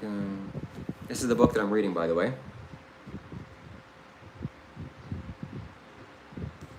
Death by Sadhguru. Seeking delight in the body without wisdom is like drinking salt water. The more one consumes, the greater the thirst. That is an incredible quote. Please tell me who that's from. I don't like the title. This is what comes to the ignorance, my friends. Oh, death. Don't call it death. Why don't you call it life? Because you're afraid of death. You're afraid of dying. Hello, my friends. Life ends in death. Did you not know that? Hold on. Did you not know that we die? As human beings, we die? We don't want to die prematurely, but it's going to happen. Or has it not happened to a single person on earth? Even the Buddha died. Even Jesus died. Even Muhammad died. Krishna died. All of the spiritual saints and masters that lived in a human body, they died. Wow. No, I'm going to live forever because I haven't died yet. Therefore, I must never die. Yeah. I know it ends in death, but let's not think about it and enjoy life. That's a recipe for disaster. Let's just not think about where this is all going and how it ends. Let's just enjoy life. If you think you're going to enjoy life that way, you're going to be what the other guy said with the quote, just going through the pleasures of the body. Then when you do get old and the time of death comes, you're going to be bewildered. Huh? What's happening? I barely lived. Crazy. Articles of the death. Once a woman whose grandmother had passed away from a few months earlier narrated an incident that kept bothering her. One day she wore her grandfather's clothes while cleaning. Okay, I'm not going to read that either. Let's actually. You must leave the dead to the dead. You have no business with them unless they have a certain level of mastery over your own life. You should not even look into that direction because you could completely mess up your life by trying to do something silly. And in any way, it doesn't matter how attached your grandmother was to her clothes or whatever else, she could only wear them as long as she had her body. So, leave the dead to the dead. Generally, when a lot of emotion is mixed up with the situation, there will be so many things that will happen. Let's find some valuable things that we can read. My friends, I want to buy a better Sadhguru's book, one that will completely change the direction of this YouTube channel, and I will. Empathetic death. This happens when some birds and something animals and human beings, if they have a couple very close and one of them dies with oh, this is very interesting. Okay, let's read this. This happens with some birds, and it will also happen with animals and human beings. If they were a couple or very close and one of them dies within 3 to 6 months, the other will die also. One reason why this happens is because in India, when people were married, their energies were bounded together in a certain way. This was at the time in the country where tradition did not allow separation. At that time, people took the liberty of tying them up at a level of energy because anyway, the couple would not separate. These things are not to be done frivolously, just like that. Much consideration must be given to the consequence of such actions. You must know this. Traditional Hindu women were required to wear toe rings after marriage.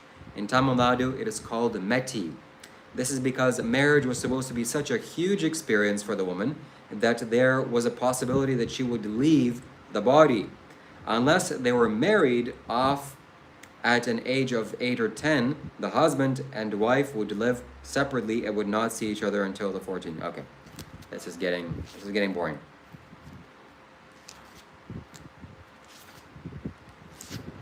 Let's see what is relevant to you, the viewer. This is talking about, so about 20% of people. That's true. If you honestly look at it in the grand scale of things, you are really of no consequence to this existence. That is true. Okay, we're going to talk about something that's very controversial. The S word, okay? People that choose to leave using S. I don't want to even say the word because YouTube. The consequences of S. For a person to die of S is a terrible way to go. But in terms of life, there is a difference in what happens to them after that. Is there a difference? That's the question. Well, you must know in terms of life, whether it is S or a natural ending, in the accident or whatever, it doesn't matter how you broke your body. Whether you broke your body by eating badly, or whether you smoked, or you drank, or you fell in love with someone and you broke their heart, or simply shot somebody else. For this existence, it doesn't matter how it happened. They broke their body while the Prabdha Kamna said, okay. That's enough reading for today. I am hungry. Fair point, please give me more wisdom for the soul and the minds. In the act where one spills his seed, there is a moment of delight followed by stillness. Seeing this clearly, the mindful do not become servants to the cycle.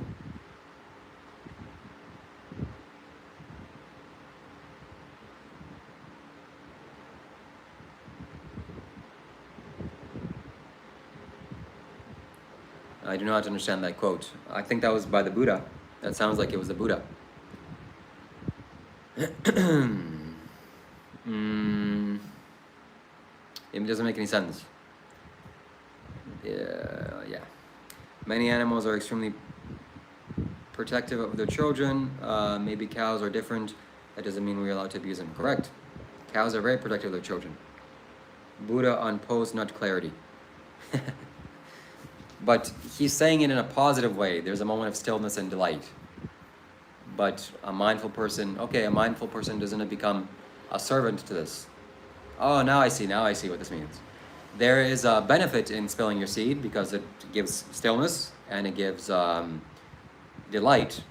But that leads one to compulsively create this experience because it feels so good. It has these benefits. Of course, these are just the first few seconds or minutes of the benefits. Then the consequences are felt. What is the consequence of releasing your sexual energy? Well, you lose your energy. Plain and simple. I don't spill my seed ever, unless it's by accident, in a nightly remission, and that hasn't happened in a long time, in a while. So, yeah, another thing that you can do to become more peaceful is to retain your sexual energy. Do not release your seed. Well, not by accident, but my body releasing it. So if you're a man, releasing your sexual energy drains your life force. It's very potent energy. And yeah, my friends, if you have questions to ask me, if you want me to continue forward, and if you want me to talk about on a topic, I really don't have energy. I don't know where you want me to go, what direction to take, and it requires energy for me to do this. So please send a super chat. It doesn't matter what the amount is, but I like seeing the color, and it makes me feel appreciated. And also makes me see that people value this. So if you don't value this, I'm going to end it.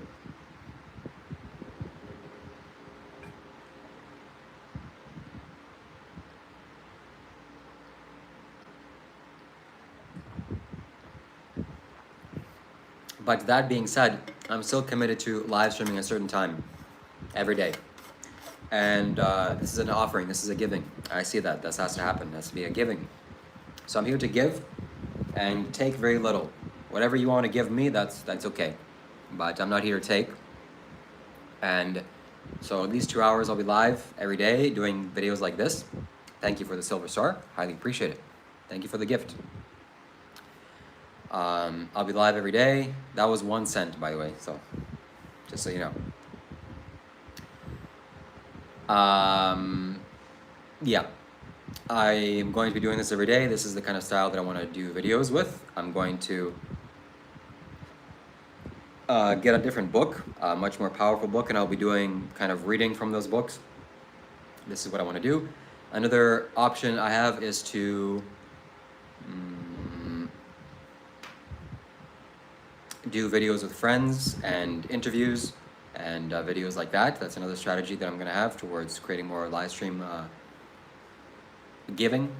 And then a third is playing games. So I'm going to be playing chess in a while, and you have the option to see me playing chess. It'll also be on a vertical live stream like this. I'm not going to be doing horizontal live streams unless it's a special occasion. At the very least, people should be led to study things more animal abuse and the eating of animals, the meat paradox. Yeah, absolutely correct. Lampshade turning around with the yellow donation. Love seeing that yellow color. All right. If you and Dr. Rob fought to the death, who would win? Boxing matches. Probably Dr. Rob. He's much bigger than me, heavier than me. It wouldn't take much for him to do that. But I have training. I have formal training. Not much, but at least something. So I know how to box. I know how to kick. I've trained in Muay Thai a little bit, and Jiu-Jitsu as well. So I know how to defend myself from the back. I know how to get out of that position, and I know how to put somebody in a rear naked choke or an arm bar or other things like that, which I don't think Dr. Rob knows how to do. If he were to sit on me, that would be a big problem. But can I get out of it? Potentially, yes. And also, I can run away. So there goes his strategy. He can barely run 5 meters, and I can run much faster and much longer. He will never catch me. So I guess your question doesn't really apply because it, yeah, I'll just run away. So he won't be able to. He won't be able to do it. Thank you, Lampshade, for your donation, spiritual donation. And Amy Fox, thank you very much for your yellow super chat, $10 donation. Thank you very much for your continued support. Thank you for being here. You're a familiar face. Thank you for joining me on this live stream. The question is, do you have thoughts on sleep paralysis and feeling evil presence? That's a very good question, and I'd love to go into that in depth. So I have thoughts on sleep paralysis, very minimal thoughts, because I've only experienced sleep paralysis once and I don't really know much about it. I would love to hear Sadhguru talk about sleep paralysis, and I'm sure I'll Google it after this live stream, and maybe I'll Google it after I explain my sleep paralysis. I've had sleep paralysis once where I was sleeping, and I was sleeping in a position that I would not normally sleep in. Like I was sleeping on the couch and I was taking a nap, which I don't usually do, and it was a deep sleep. And I woke up and I hear some very loud construction noises, and it's getting closer, like some giant machine is about to crush my house. And terror filled me. Oh God, I'm about to get killed. But I can't move. What the hell is going on? I can't move. And that instant when I recognize I can't move is just torture. Oh my God, this is the worst case scenario. I'm about to get crushed. There's some like huge loud noises are getting louder, and I can't move. What is going on? What is going on? And then, I don't know, a few seconds went by and I snapped out of it and I could move. And then it made me understand how scary sleep paralysis is. That's no joke, okay? Some people have some severe sleep paralysis where they can't move and they see demons in their room and they're just staring at them creepily. My God, I'll literally piss my pants in my bed and have to go do laundry. That is severe. So I'm very fortunate and blessed that I don't have to deal with sleep paralysis. I have some nightmares. So I guess to kind of go slightly below the question of sleep paralysis is nightmares. That's something similar. And it's kind of the same because, you're asleep and you can't move and whatever. So nightmares occur because there is fear in your daily life. And the fear in your daily life doesn't get acknowledged or resolved. Then it has to come out in your sleep. That's how it is. So I just recently had a fear, some health concern that I had, something, it's gone now, thankfully. But it showed up in my sleep. And after I woke up, I realized what was a dream about. Okay, it was a dream about a snake and some little thing that was haunting me. And you can't really logically understand dreams. You can only emotionally understand it. So I take myself back into the dream and I see how it makes me feel. And how it makes me feel based on the things the objects in the dream, what they represent to me. Well, the snake represents this fear that I have, or this kind of aggression, or this fear of death or dying, and the venom of it, and this little health concern that I had. Okay, I kind of resolved that. So almost all dreams are unresolved fears and mental complexes, and yeah. So that's one way of looking about it. And feeling evil presences, that's a totally separate issue. What I would recommend for a person that has sleep paralysis is to light an oil lamp in your room, somewhere in a safe place where nothing would catch fire, and tinker with it so that the oil lamp remains burning for as long as it can, for 5, 6, 7 hours. And ideally, the oil lamp would be placed in front of some kind of an altar or a spiritual place. That would pretty much remove not only the feeling of evil presences, but maybe even sleep paralysis, and definitely bad dreams. Or at least 90% of bad dreams will go away. Because the active process of burning up this fear and this energy will happen through the fire. It will create also positive, that's what happens. It creates a caution, it does something in your sleep, so that's one small thing you can do. And there's various things you can do for your sleep. I'll just give you some very quick tips. Sleep facing east, your head facing east. Never sleep facing north. That's the worst place to sleep. So use your phone to get a compass and read where the headrest is facing. Ideally, it's east if you're in the northern hemisphere. Actually, in any hemisphere, it's east. But in the southern hemisphere, you shouldn't sleep towards the south. Take a shower before you sleep. Do some kind of basic meditation before you sleep. Close your room entirely so that you have complete darkness when you sleep. Have an open window so you can breathe fresh air when you sleep. All these things will help you to improve your sleep. And meditation. Meditation solves everything.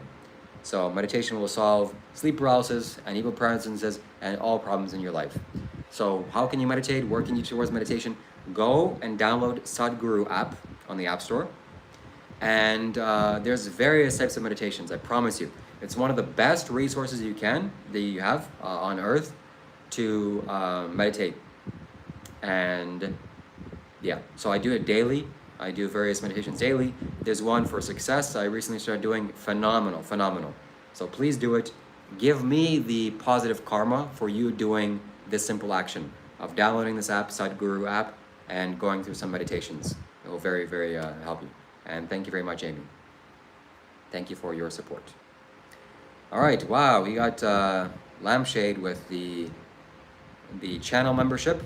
Welcome, good to see you. I hope you enjoyed the private members and also the emojis and other perks. And let's see the super chats that he has here for me. Lampshade says, with the $5 super chat, fight Dragon Rob. Lampshade, you got to help me out, man, because Dr. Rob has certain sensitivities and emotional feelings towards me of him not wanting to do live streams anymore because I talk back to him or have my own opinions or ideas or I challenge him. If you want me to fight the dragon, you have to convince the dragon to enter. So the dragon is actively running away from me. Hey, I'm a warrior, I have a knife, I have a sword, and I'm willing to go fight the dragon, Dr. Rob being the dragon. But if he's flying away from me, what can I do? I don't have a flying machine. So tell him to come live stream with me. Whenever you see him live streaming next, make sure you tell him to come live stream with me, and I'll definitely do it. I'll definitely challenge him.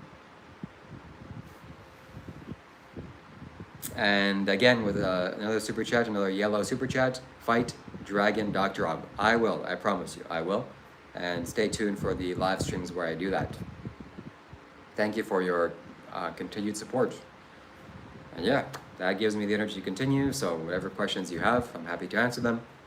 Unless anybody has questions you want me to go in depth in, I'll happily answer that via super chat. If not, I will read out your comments. Shiva, what was the last time you showered? I showered 10 days ago, I think, maybe 12 days ago. Just kidding. I showered a couple of hours ago before I went live. And I shower daily, I shower every day, shower multiple times a day actually. I love showering. And yeah, it cleanses the energy, it's very, very good. Can you meditate the stank away? Not really. Not for other people, no. How's the virgin search going? I'm not searching for a virgin, but I won't tolerate anything else. Let's see, are you a trans, Shiva? No, I'm not. Thank you, Shiva, thank you. When you shower, do you just meditate or also think of hot women like that, like I do? It's a big problem for me. I don't think about hot women ever in my shower, actually. That's never happened, I don't think. At least not since I was, early adult. But look, if you don't want to stop thinking about hot women, then don't watch adult videos. That's one huge step you can take that'll give you massive resolution towards this. So yeah, Dr. Rob seems like a noob. You should try to learn. I don't really learn from him, but I live stream with him and I want to live stream with him more. Nothing wrong with wanting a virgin, I agree with that, except Dr. Rob doesn't agree with that. He's very emotionally passionate about that. And if there's something wrong with having standards for the partner that you want to have, then women shouldn't have preferences either. If you're a woman and you want a rich man, how dare you? We should shame you for that. No, no, no. If I want a woman that hasn't had promiscuous past, how dare I? Disgusting. I showered last month. Nice. That's great. I do Kung Fu displays on live stream. Oh, that's pretty cool. I'd love to check that out. Shiva, were you ever addicted to anything? Absolutely. Addicted to adult videos and to behaviors that relate to that. Addicted to smoking the wrong things, the wrong plants, and addicted to food. Addicted to online, watching YouTube videos and scrolling on my phone. Only the last one is still a little bit of a challenge, scrolling and watching adult content. I usually don't, but Instagram also. I've noticed that too. One thing you can do is on the home feed, scroll the home feed without actually clicking the videos. So don't actually scroll through the reels. So scroll through it while you can actually see the description, etc. Oh, look at all that confetti. Boom, we hit our goal. Thank you so much. Thank you, Born Bad Brains, for coming in with the completion of our goal. 10 super chats. Thank you very much. Thank you highly for those who have contributed to the super chats. And Born Bad Brains says, I definitely appreciate your philosophy and teachings. You get the ignorant humans to think about many things, i.e. veganism and spirituality. Thank you very much. It's a shame that I call people ignorant and kind of throw out names. I don't really want to do that, but in the time it feels good. And I wish I had more compassion, but when people start saying, oh, I love the taste of bacon, that really infuriates me. Because just go and look at any vegan documentary. Go look at Christspiracy, or go look, thank you, Eugene. Go look at Cowspiracy. Yeah, Cowspiracy is a good one. Or any documentary that depicts animals in these horrific conditions and how they get slaughtered. Man, it's horror. It's a horror film. It will traumatize anybody. It's traumatizing. But you're paying for that. In no good conscience can I allow things like that to happen, and yeah. So, man, I need to take a step back away from the veganism thing because it hurts my heart. I'll still talk about it, but I don't want to call people names. Whenever you start calling people names in an argument, you already know that you're falling short. Don't take the bait. It's made of meat. Did you know? You're made of meat also. And does that mean that we should, exploit you? No, that's not what compassionate human beings do. That's not what conscious people do. Rabbit, perhaps you can reach out to Shiva. Frog is pretty good. What are your thoughts on Jesus? Love Jesus. I've done Vipassana meditation. I need to start again. Nice. So have you done the 10-day Vipassana retreat? I hope you have. And I need to start doing Vipassana as well, actually. I'm doing Shambho Mahamudra, Sadhguru's meditation techniques, but it's not enough. There's something about developing equanimity that is just incredible. My father would have reached out and, do plants deserve this to live the same way? That's a good question. I'll answer that. Yes. Okay. Nice, Amy. That's good to hear. I've had sleep paralysis, sleeping in a dungeon of a haunted basement, and evil witch. That's very frightening. Yep. But I'd be too scared to ask my father. Okay.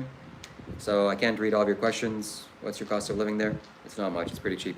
So do plants have the same right to live?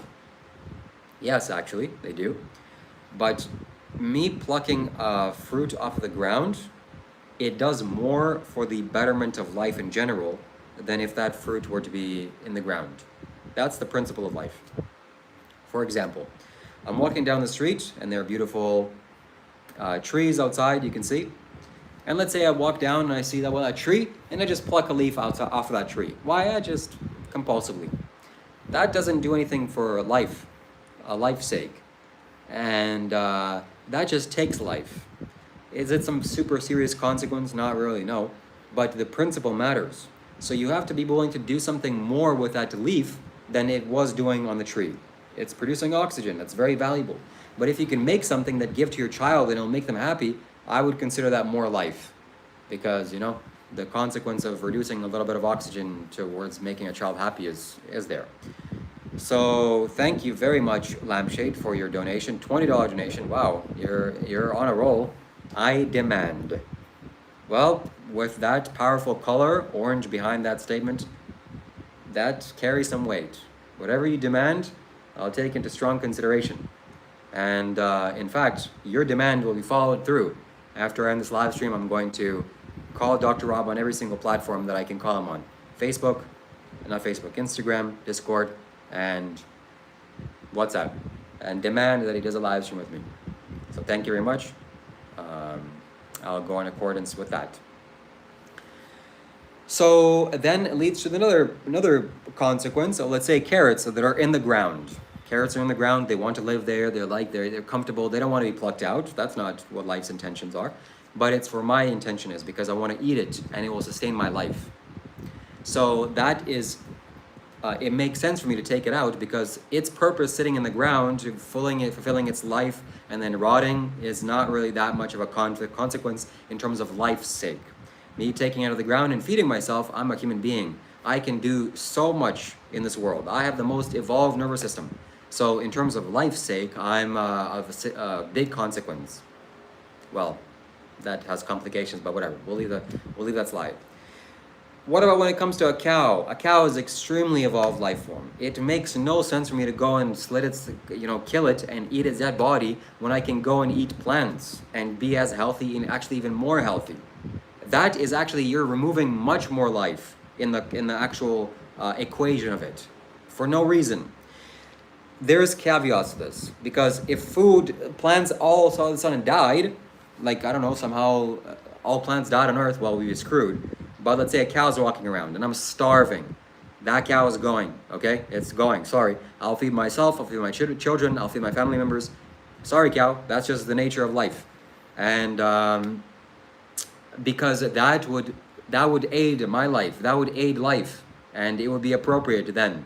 It's still inappropriate, it would still lead to bad consequences because killing is not right. Killing, it will lead to pain. Killing will lead to painful consequences inside. And do I know for a fact I would kill that cow? Maybe I would just starve to death. Maybe I would just sit and meditate. I have no idea. I would not be put in that position. I have not been put in that position. But at least I can kind of give some leeway. Maybe that would be acceptable, you know, to use cows as food in that context. But right now, you shouldn't remove life if you can't do anything with it. You shouldn't pluck trees, remove trees out of the ground if you can to make something more with the tree in terms of life's value than what the tree was doing with already, producing oxygen. So that's what we call a tantric principle. I learned this from Sadhguru, actually.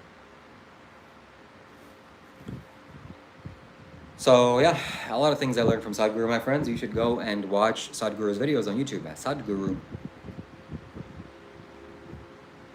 So that's the case.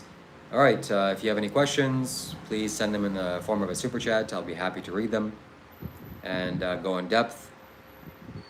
Otherwise, I'll skim through whatever questions I think are interesting. And it's been almost 2 hours, so I think I'm not sure how long I continue this for. So your support supports me, and I can support not only you, but many more people in return. And yeah, I need your energy to continue. What do you eat? I eat fruits. I eat a lot of fruits. I eat rice. I eat beans. I eat tofu, lentils. I eat various varieties of vegetables. And all some processed foods, peanut butter, nutritional yeast. I love nutritional yeast. Oh my God. What time is it there? It is 1:30 p.m. But I plan to do I plan to do more live streams. So I might take a break. So there was a time where I showed my little brother, he was like 10 years old or something, and I was much younger, I was like 20. I showed him the vegan stuff. I showed him some things that are like the consequences of animals. And Lampshade says, with a $20 donation, super chat, an orange super chat, thank you very much. He says, okay, eat sardines. I actually love the taste of sardines. That I'm ashamed to admit it. I don't really like eating cows or steak. It's like, okay, I get why people eat it. It's fat and it's strong and it's whatever. Chicken wings also taste good, but chicken wings only taste good because you cook the shit out of it and you smothered it with all sorts of plants and spices and varieties of spices, and you add sauce also. That's what tastes good. But just cook a chicken leg, disgusting. You see the pus coming out of it, the meat, the sinews. You boil chicken without any seasoning, repulsive. But when it comes to fish at least have, this is so sad to say, but it's true. Fish are not as complex in their pus too, yeah, exactly. Yes, it's pus, hello. If I take my hand and I expose it to heat and I burn my hand, it'll turn into a yellow blister and there'll be pus coming out. That's literally the same thing that happens when you put chicken into an oven. The yellow pus is seared skin. It's an inflammation response, or it's a response to being skin being burned and muscle being burned. So that's what you're eating. You're eating muscle. You're eating somebody's body. You're eating somebody's muscle. Who that chicken was, who that personality was, I don't know. But that's what you're eating. So fish don't have it's much more less evolved than a cow, for example. A cow has human emotions. It has human-like emotions. Fish is much more farther evolved from in the evolutionary scale. So yogis say that you should, if you must eat fish, or if you must eat meat, excuse me, if you're just stuck somewhere and there's all there is animal products, the best thing to eat is fish, because it's at least likely, it's the least difficult to process and digest. It's simple. It's a simple organism, and the simpler the fish is, the simpler it is to digest. So something as complex as a shark, not the best thing to eat, or a dolphin, not the best thing to eat. It'll cause problems in you. But something as simple as sardines or things like that, very simple life forms, Again, it's not ethical. It's a sentient being that wants to live. It doesn't want to feel pain or die. But that's just the nature of it. And I'm, strong enough to admit that I like the taste of sardines. When I was eating meat and was eating fish and didn't value veganism that much, I ate sardines and it was very pleasant always. Maybe it has something to do with the oil and it's extremely oily. Maybe that's the reason for it. I don't know. But, that's neither here nor there. But thank you. Thank you, Lampshade, for your donation. And I don't recommend you eat sardines. That's the last thing I'll say on that matter. So like I said, I showed my brother some videos of the horror that's happening in slaughterhouses, and he instantly got it. Oh my God, this is horrific. I'm done eating animals. I'm done eating meat. I'm done eating everything. Albeit it was short-lived. It only lasted like a few months or a year or so before he quit. And now he's totally the opposite. He doesn't care. Totally callous, which is such a shame. But I'm slowly educating him and convincing him. So during the time when he was a kid and I showed him this, he was totally vegan. And I'm like, oh, this is a problem, because I was not so vegan, meaning I will still eat chips that have milk in it. And he was like, he saw it had milk, I'm not eating this. I'm like, oh man, this not the best thing. Now I don't eat any milk products, anything. And yeah, Dr. Rob, look at the donations. Thank you very much for your donations. I'm supported by work, and it gives me the strength and confidence that I can continue this without Dr. Rob. I'll still have him on, but I would love to continue this work and share my spiritual insights and knowledge and have guests on and play interactive games and read spiritual books like I am, and meditate and give and share my knowledge, whatever little knowledge that I have, and benefit as many people as I can, and be supported by this in return. This would be a dream come true. And yeah, thank you for supporting. Thank you for continuing to support me.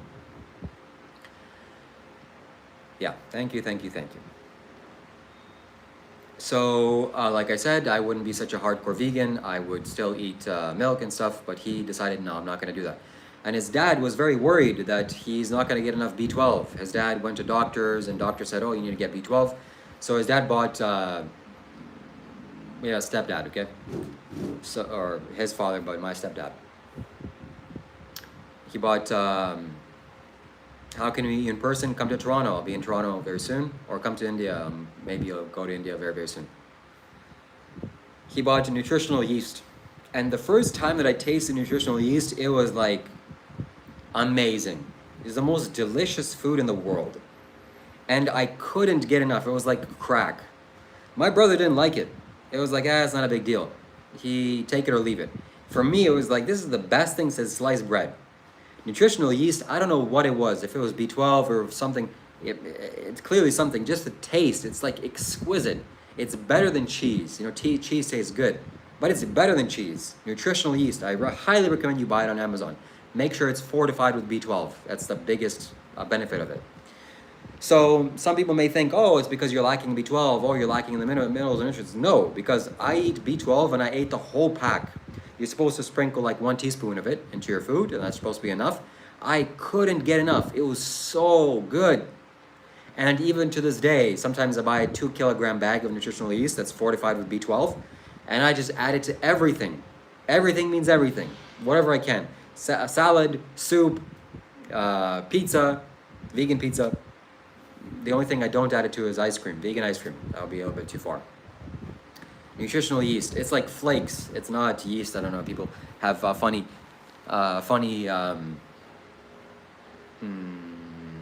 relationship with that word. It's not yeast like that, but they call it yeast, whatever. It's fantastic. It's fantastic. I had some sourdough starter yeast and a micro. Crying. You can't hear yeast. What? Anyways.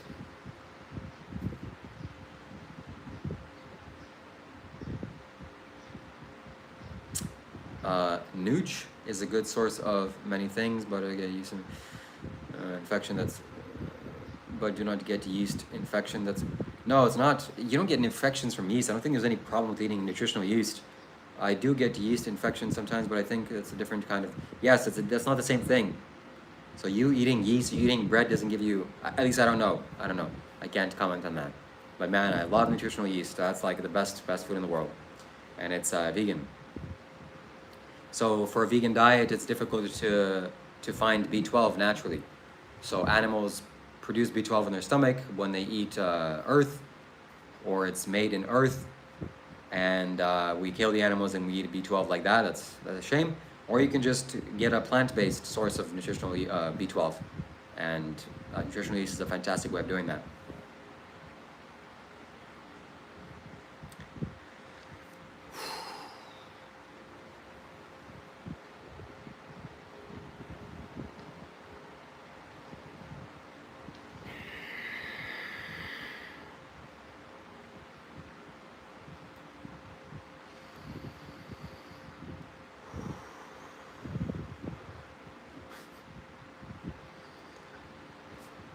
Scented nuts. That's funny. Another thing is sprouts. Oh my God. You see, on a vegan diet, you will need to get enough protein, and ideally you would want to eat raw foods. In general, as a human being, raw food is the best thing to eat. So if you can survive on a fruit and vegetable diet on all raw food, you would feel so good. And I feel so good when I'm on a raw diet. That's unbelievable. Unfortunately, you know, eating processed foods, it tastes good, and sometimes you eat it, and every time I eat processed food, it like puts me to sleep. I just ate some peanuts, some salted peanuts. I needed the weight of it. I was feeling very floaty, and I feel the effects of it. It's like, it's a dulling. It's not life. It's not alive. So when I go back to Canada, I'll make sure to sprout things, and I'll document my sprouting journey. And I want to eat lots more sprouts. Sprouted beans, the best way to eat raw food that's high in protein, and it's vegan. My God. Whenever I go to any kind of restaurants and they add sprouts, it's like, thank God. Thank you for sprouting the nuts. And infected nuts, well, you don't want to have the nuts infected. You want to prevent mold, and there's ways you can do that. But yeah. Raw peanuts are incredible also. I recently bought raw peanuts for the first time here in Vietnam. And if I had a fridge, they would last a long time. But I didn't keep them in the fridge. I don't have a fridge. And they started growing mold after like 5 or 6 days, so I threw them out. But when they were fresh, they were still refrigerated in the grocery store. They were so good. I mean, so good to the point where I just couldn't stop eating them. And you know, that sounds like a problem. Oh, you can't stop eating it? Oh, I know where that leads to. It leads to lots of problems. No. When you can't stop eating apples, for example, it's like you eat one apple, it's so good. You eat another apple, 5, 6, 10 apples down. 10 apples down, maybe you're getting a little bit of a sugar rush, but it's filled with fiber. It's not like sugar, you're eating raw sugar. You have an energy rush. Oh my God, I feel so alive. I just ate so much raw food. Look at this, I'm filled with life. My eyes appear brighter when I eat raw food, when I eat fruits. Then all it takes is for me to go eat some sushi, or eat some bread, or eat some cooked food, and it's all gone. The benefits are all gone. So when I was eating these peanuts, it was like, I can't stop eating this. Yeah, 420 Atheist. Yeah, I'm so glad that I reached our goal, and it looks like I can be supported by my spiritual community without Dr. Rob, which is a huge blessing. Yeah, and more benefits to you to come. So I was eating these peanuts, I was shelling them, and I was popping them in my mouth, and they were like watery, they were juicy, they were still alive, they were, you know, you're eating raw food, raw microbes, and they still have life inside of it. And it integrates with your life, and it expands your life. It makes you more alive. And I couldn't stop eating it. It was so good. Okay, after a while, I'm like, okay, I'm full. My stomach is full. But there's no bad consequences. Like, you know, for example, you can't stop eating pizza. Oh my God, you eat 1 slice, 2 slices, 5 slices down, you're going to be asleep 10 hours the next day for sure. You're not going to be bouncy and energetic. Think about getting some exercise. Yeah, forget about it. So there's lots of downsides to eating cooked food. I still eat cooked food. I love eating cooked food. And, you know, there's ways of cooking food that doesn't lead to so many consequences. But ideally, the more raw food you eat, the better. Raw fruits, raw vegetables, sprouted nuts and seeds, legumes even. Yeah. Lampshade says, we reached the goal. Absolutely, absolutely, absolutely. And I would love to hear your perspective of this, my friends. I would like to ask you 2 questions. Number 1, what do you think about the chess live stream that I did? I'm gonna do more gaming live streams. I wanna live stream my life more. And thank you. You are beautiful. Thank you, Rabbit. Yeah, I want to live stream more of my life. I want to live stream more gaming, and let me know if you're interested in that. And also, I want to know what goals I can set for the live stream super chat goals. I want to do something interactive. I want to do something fun. I want to do some, I don't know, push-ups or something wild, or eat some spicy food or something. I think that would be good. Yeah, some kind of a game to this. So let me know what you would like to see me do, and how we can contribute to this more. How we can contribute more value to this live stream. Do you meditate when you play games? No. But meditation, people have a misconception about meditation. Meditation sing-along. That would be... No, I can't do that. That'd be a nightmare. But meditation is a quality that you cultivate. Meditation is not something that you really do. You do something, but you're trying to achieve a quality, a meditative quality. So that's what meditation is. It's a quality. Yes, thank you. Thank you, idiots. Coming in from the cold, it's you.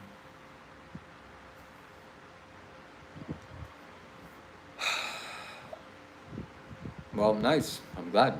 Glad it's me. On your trip to India, did you have a chance to... No, I didn't. BRB, okay. The expert of raw usually mentioned the enzyme. The enzymes, exactly. Content being much higher. Nutrients aren't broken down by heat. Correct. The enzymes are much higher, and you don't kill the life inside of the food by cooking it.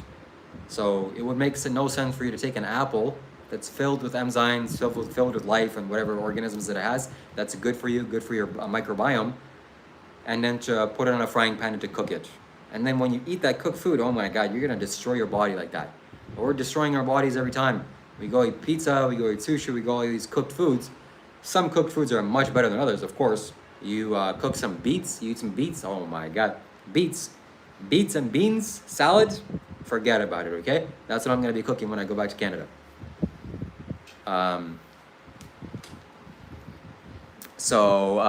But you know, some very processed foods like chips, I still love eating chips, my God. Please help me get rid of this addiction of eating chips. So oily, so delicious, so flavorful, explosion of flavor in the mouth. Just can't get better than that. And I think a lot of the times the reason why I eat chips is because I'm just hungry and I'm looking for some flavor. But if I go and eat a real meal, then the desire to eat chips is not so strong. Serious question. Do you spray like in North America? Do they spray? I'm pretty much 90% sure that they do spray things like that. Because, man, those scumbags. The quality of the sky is changing. And I don't know how far I can go into this because the whole conspiracy theory, and I don't know. Let's just say I don't know. I don't know if they're spraying stuff into the sky. I don't know if they're trying to block out the sun with some aluminum to prevent the sun from shining too much because they're afraid of climate change or some other nefarious reason. I don't know. Probably not, okay? We should just trust the government. We should trust the scientists, and we should just trust them because they know what they're doing, and always listen to the doctors and the authorities. Honestly, the best thing that you can do in life is listen to the authorities. That's not even listen to them, just unquestionable. Do not ever question them. That's just the wisest thing you can do, right? Okay. Question based on your experience, do you ever feel cooking that if you're non-stick, non-stick cookware make the eggs easier because of, well, first of all, don't eat eggs. Don't eat eggs.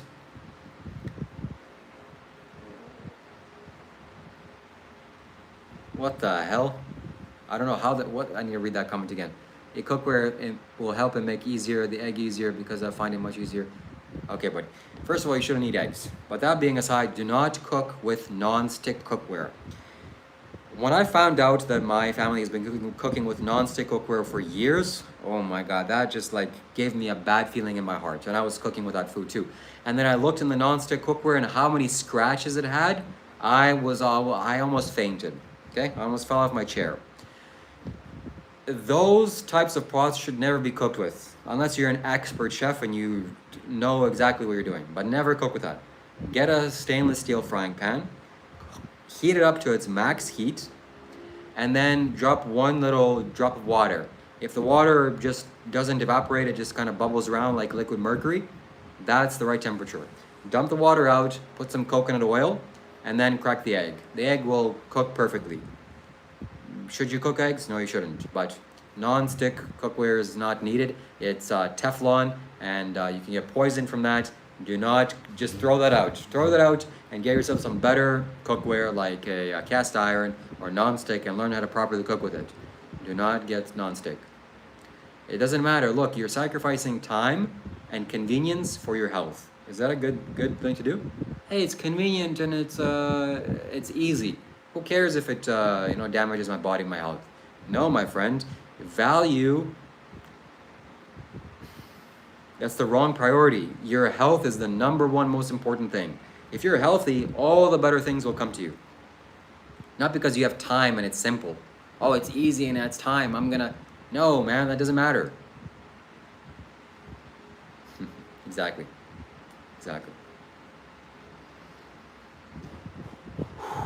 Is it natural to share? I don't want to say that. Shiva, thank you for your response. Peace, bro. Peace. Good to see you. Cast iron is the best to cook with. Yes, absolutely. Cast iron is the best to cook with because it is iron. If you cook certain foods, it releases the iron. You get extra iron in you. And do you think that's okay? I use it to sear my steak. Well, you shouldn't sear your steak. You shouldn't sear your steak in anything. Steak belongs in the body part of the cow. It belongs in the arm or the leg or the stomach, wherever it was taken it from. But yes, cast iron is the best probably to cook with. It's a little bit complicated. You have to season it, you have to condition it, you have to take care of it, but it's the best. At least according to ChatGPT, from what I've learned. Yes, W for cast iron. Okay, my friends, it's been 136 minutes that I've been live streaming. 47 people are here. Hit the like button. Let's see if we can get it to 80 likes, ideally 84 by the end of this video. Thank you so much for being a part of this video and for tuning into this live stream. I always appreciate you being here, and I'm glad I can share these thoughts and ideas with you and converse with you, have conversations with you and ask you your questions. I'm glad and happy I can bring value to you, and I hope to do many more live streams like this that have even more value to you. I want to have guests on and share spiritual insights and knowledge that I've learned over my 10 plus years of studying this art and science, and yeah, do more fun and exciting things. So thank you very much. Thank you for all of those that have donated a super chat. I highly appreciate your donations and your support, and I will see you next time. Peace. Okay, one person wanted to know their question. I didn't answer their question. Tell me, what is your question? You want to be pure? Will I get to heaven? Yes, you will get to heaven. Yes, you will.